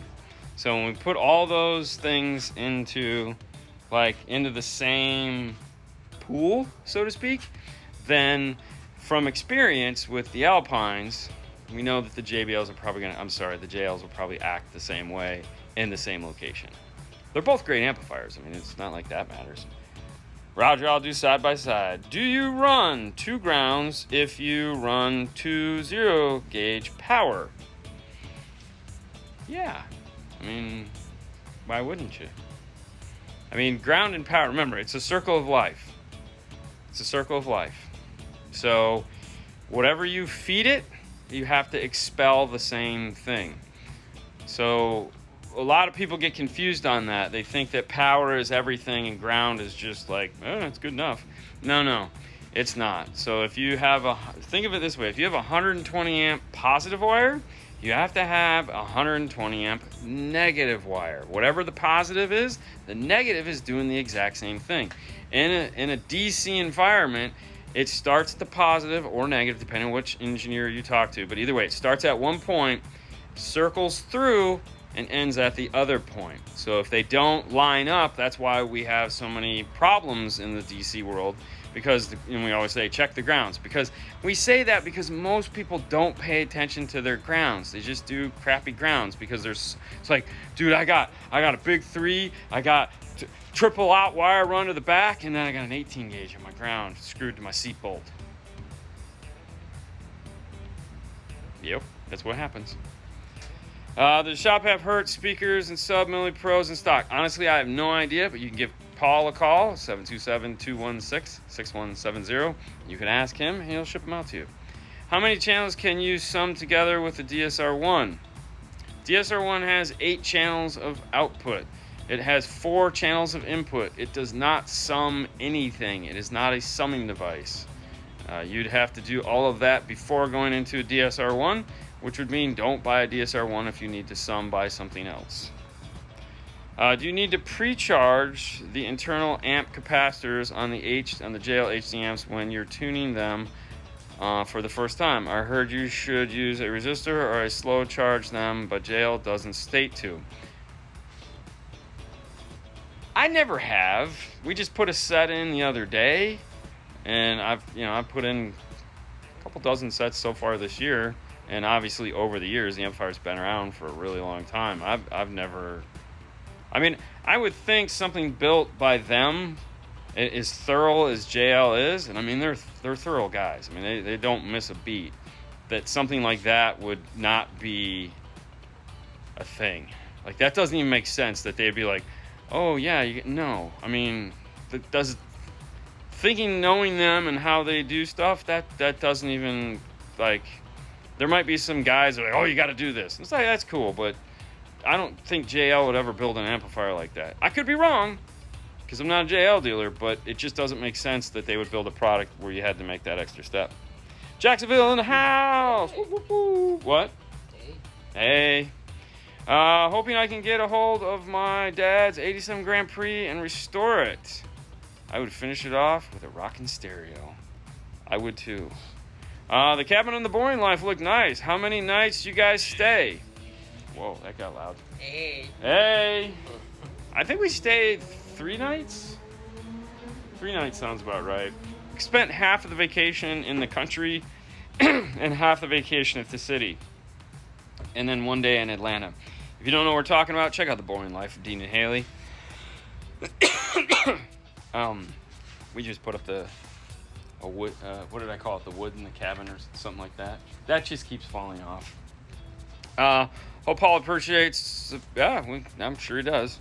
What do you think of the Rockford 1000 BDCP Power Series? That's a lot of letters. That's what I think. CP stands for constant power. My opinion, all amplifiers should be constant power. And I know the engineers over there are going, screw you, Dean. You know how much extra work we have to do? You know how expensive our amplifiers would be? You're insane, bro. But, yeah, so I am. Especially the highs amplifier. I feel like highs amplifier should just be constant power, and like there should be no option for anything else. It's like it's 4 ohm, boom, put it in, done. All the power you get, enough said. It'll run at 2 ohm just because, but it doesn't matter. You're still getting, you know, it's like this amplifier does 120 by 4, no matter what you hook it up to. And I know, not an engineer, so I know my engineer friends are going, kiss my butt. Do you think Oscar here in Dallas can make me some custom Q-Class grills? Yeah. Oscar can pretty much do anything, so I would say yes. Yeah, I would say yes. Contact him and talk to him, and I'm pretty sure he can. Talk at him. Don't talk to him. Talk at him. Hey, you're making some grills. Okay. No, he can do it, man. Dude, he's got talent for days. Oh yeah, totally. You know, if you got the time, he's got talent. The beer. Yeah. Arturo, so true. So true. I have a Kicker L7T like Haley on a D. Ooh, 1300. How would you describe benefit of upgrading to a fancy sub company like Hertz, Focal, or Morel? I wouldn't. Why would you have a fancy sub company? I mean, Kicker is a fancy sub company at the beginning of the day. Very engineered company. You know, all those manufacturers that you mentioned make great subwoofers. There's no question about it. I've had some wonderful experience. Like, I'm not going to say dying to hear my subwoofer, because that's not the case. If I was, I would have powered it up years ago when I got it. But I'm anxious to one day hear it. And that as time grows, it becomes more of a, I just want to hear it. But the thing is that it's not going to be better in the sense that you're like, oh, well, it was totally worth spending $1,000 on a subwoofer. I feel so much better now. It's not going to be that way. Is it going to sound better? It might. Is it going to be the sound you want? Maybe. I don't know. That's up to you. I'm an advocate of owning stuff to own stuff, which I know a lot of people aren't. So, you know, for me, it's like, yeah, it makes total sense. There's something out there that I haven't tried. Money, I can make more. Let's go buy it. But I totally understand, like, you have something that's amazing. Replacing it with something that's equally amazing, it's just how amazing do you want to be, you know? That's what it comes down to. Any plans of making acrylic tweeter mounts on the future? Got a Tundra with dashers. There are. Really what we're doing, so we've only been using the laser for a couple years, realistically. And though we've done a lot of work with it, we want to see, like, before I sell something, I want to make sure that the success is exactly where I want it. I mean, I need the success rate high. We're learning new techniques every day to make things better. We're finding new products to make things better. And once we do that, and it becomes, okay, could you get the front door? Oh, yeah. Once we do that, then it'll be ready to sell, because it has to be something that's not going to break. It's going to be bulletproof. It's going to be something easy for everyone to use. That's more important to me than just selling something and like, hey, here it is, buy it. Yay, cool. No, I can't operate like that. What's up, everybody? Oh, sorry. Haley just showed up with lunch. Hi, Haley. Hi. What are some loud and clear 3.5-inch speakers? I would just go with, I mean, if you want loud, and you could just go with some Neo tweeters, Neo horn tweeters. If you want the loudest version of those, you could go for the SPL shows from Hertz. Those will blast you out of the car. I thought you said 3.5. He did, but those will fit in the 3.5 hole. If you want the best 3.5s, like the best, holy cow, then obviously you want the Illusions, which are in this box right there next to the Morels. Those would be the Illusion C3s. Those are going to rock your world and your wallet. But as far as loud goes, I don't know. I mean, we do a lot with the C3 Kenwood Exelons. So, You loud, my loud is different. Comments on Focal Bam. Do you mean Blam? Comments on Focal Illusion. Bam? Is there a Focal Bam that I don't know about? No, that would be Blam. You think it's Blam? You forgot the L? Love them both. Blam is great. One of the nice things Blam does is has 2 ohm sets, That kind of solves that whole constant power thing. Oh, I never really answered the question on the 1000. Constant power amplifier, love it. Yeah, sorry. I would totally buy the Rockford if that's what you were asking. Most 3.5s are going to be loud and clear. This is true because they're 3.5s. They're like really nice headphones, very efficient. Sorry for all the key questions. When setting up a 501 playing test tones, how do you stop the sound from the factory speakers running off the stock amp? Don't worry about that. Don't worry about that. The test tone, the sweep that they've created, because you're going to be using their test tones. The sweep that you created is a sweep because of that specific purpose. It doesn't just go bah, it goes bah. Okay, and the reason why it's that is to mimic more of a natural sound that be coming from your speaker. The whole problem with test tones is that they just sit there at 0 dB and bake, and your speaker just goes ugh. But this is a sweep, so sweeps don't have that problem. You don't have to worry about it. We've done enough of those to know. It was one of my major concerns. And then, of course, then they, you know, my buddy Joe was like, dude, like, we think of this stuff. I'm like, yeah, I know. Shut up. So, yeah, you'll be fine. Don't worry about it. What's up, guys? Howdy. How does the Gately 4.8 box compare to other 4.8 boxes so far? The only other 4.8 boxes we've heard have been to compare it to, which of course are a fraction of the price, would be like the Rhino lined. Is that like A-Trend? Is it an A-Trend? I think it's an A-Trend. It's like an A-Trend or something like that. Not even in the same ballpark, man. But there again, to be fair, the guys buying those boxes aren't spending the money on the woofers in the full package. So they're not getting like the giant. Yeah. They're getting like the medium size. So for the medium, it's like, yeah, that ain't too bad. You know, it's like, oh, wow. But no, nothing is like the Gately box. Nothing. Hi from Massachusetts. Can't wait to finally meet Fernando and you in 2 weeks. Oh, I know that must be a Knowledge Fest reference. That's Dallas. Right. We can't wait to be there. I got to be honest with you. I'm so excited. That sounds like a whole lot of blown tweeters. Yeah. And there he is. Oscar's in the house. Oscar, someone was asking if you could build them a set of grills for their kicker subwoofers. And we, of course, said, yes, we volunteered you. So, by all means, knock yourself out. I used the pack LP72R on a 2017 Accord Premium sound signal. I connect the signal at the sub, and I get a feedback. I put a noise filter in to help a little bit, and the amp is older SoundStream. So basically what you're getting is a ground loop. The easiest solution to that problem is just buy a better high-level to low-level adapter. Personally, if it was me, I would keep what you have for right now. And then in November-ish, when the audio control Epicenter Micro ships, pick yourself up one of those, especially for your Honda. Because that Honda, even though it's a subwoofer output, it's got a high-pass filter on it. And it really sucks.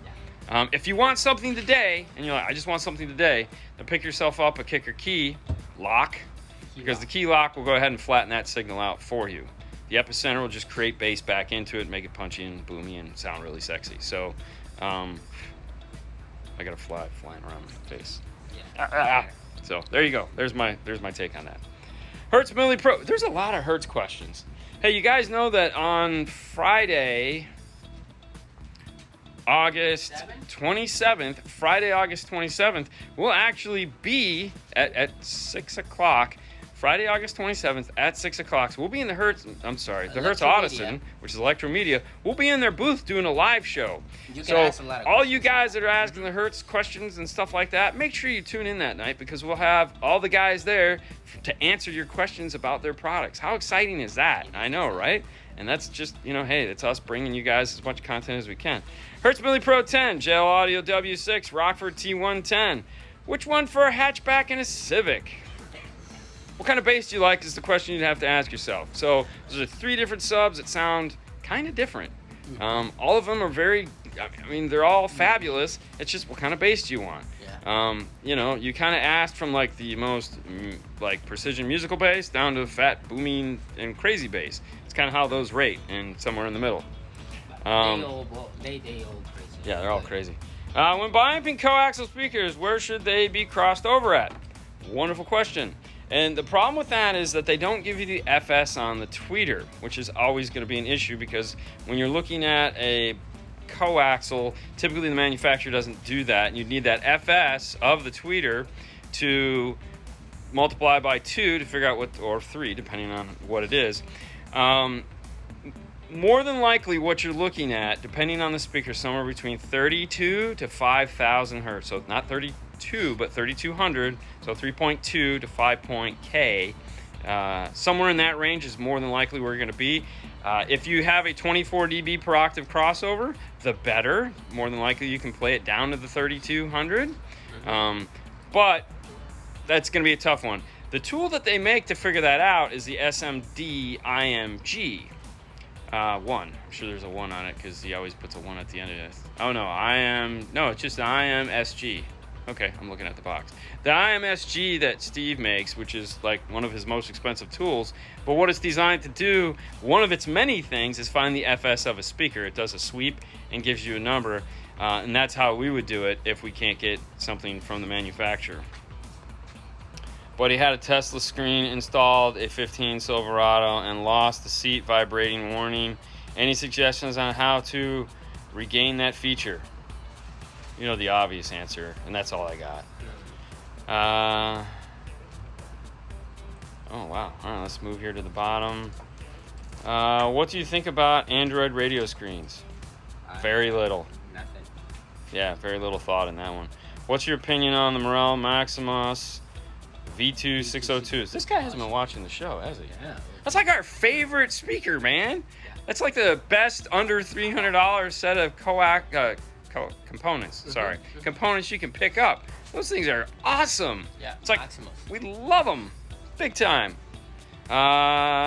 Do you when the new audio control epicenter?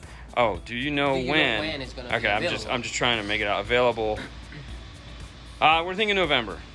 Yeah. I think it's sometime in November is what he said in the video. So as long as, okay, keep in mind, as long as shipping and parts and all this other crap doesn't affect it, you know, that's the problem. Because even though they assemble the stuff here in the U.S., they still have to get like aluminum and plastics, and some of the raw goods come from other parts of the world. And as we all know right now, shipping sucks. Apparently, I was watching an article the other day. Someone said that there's one of the largest plants in China. They had to close for 2 weeks because multiple employees were found with COVID. Fantastic. I'm like, this has to be fake news. This has to be fake news. I mean, come on, we can't take any more of this crap. I use a key 5-in-1 on an aftermarket radio. Do I need to do the key logarithm? And Kicker said I can't use a key lock on a Harley non-boom. Okay, so we're talking about Harley. First thing, I have no idea about Harley. It's not my specialty. Okay, no, hang on. We talk about the Ford, the Harley Davidson Ford? Yeah, Harley non-boom on. Yeah. Or is the motorcycle? It's the motorcycle. Okay, no. Yeah, I don't know nothing about the Harleys. If they say you have to flash the radio, do what they said. You have to flash the radio. I want the Brian Mitchell truck in my car. I just want his box to hang on the wall because it's so sexy looking. But, anyways. Hey, today is Saturday, guys. You know what that means? Yeah. What does that mean, Fernando? I don't have to work tomorrow. I throw you the softballs and you just, they blow right by. Tonight, I want Brian Mitchell in my truck. Now that's a better statement. Yes, I want Brian Mitchell in my truck too. I can't wait. We're going to see him in a couple weeks. I know, so excited. Hopefully he doesn't have his eye issue again. God, that was terrible. Anyways, tonight, Saturday, 6 o'clock Eastern Standard Time. We'll be on YouTube unless something goes tragically wrong, which there's a possibility of it. We'll talk more about that tonight. You guys, in the meantime, go forth, be merry, enjoy the rest of your day. We have lunch waiting for us thanks to Haley and Sue, so we're going to head over there and have a sandwich, and we'll talk to you guys soon. Have a wonderful day. Bye. Bye, Fernando. Bye, Fernando.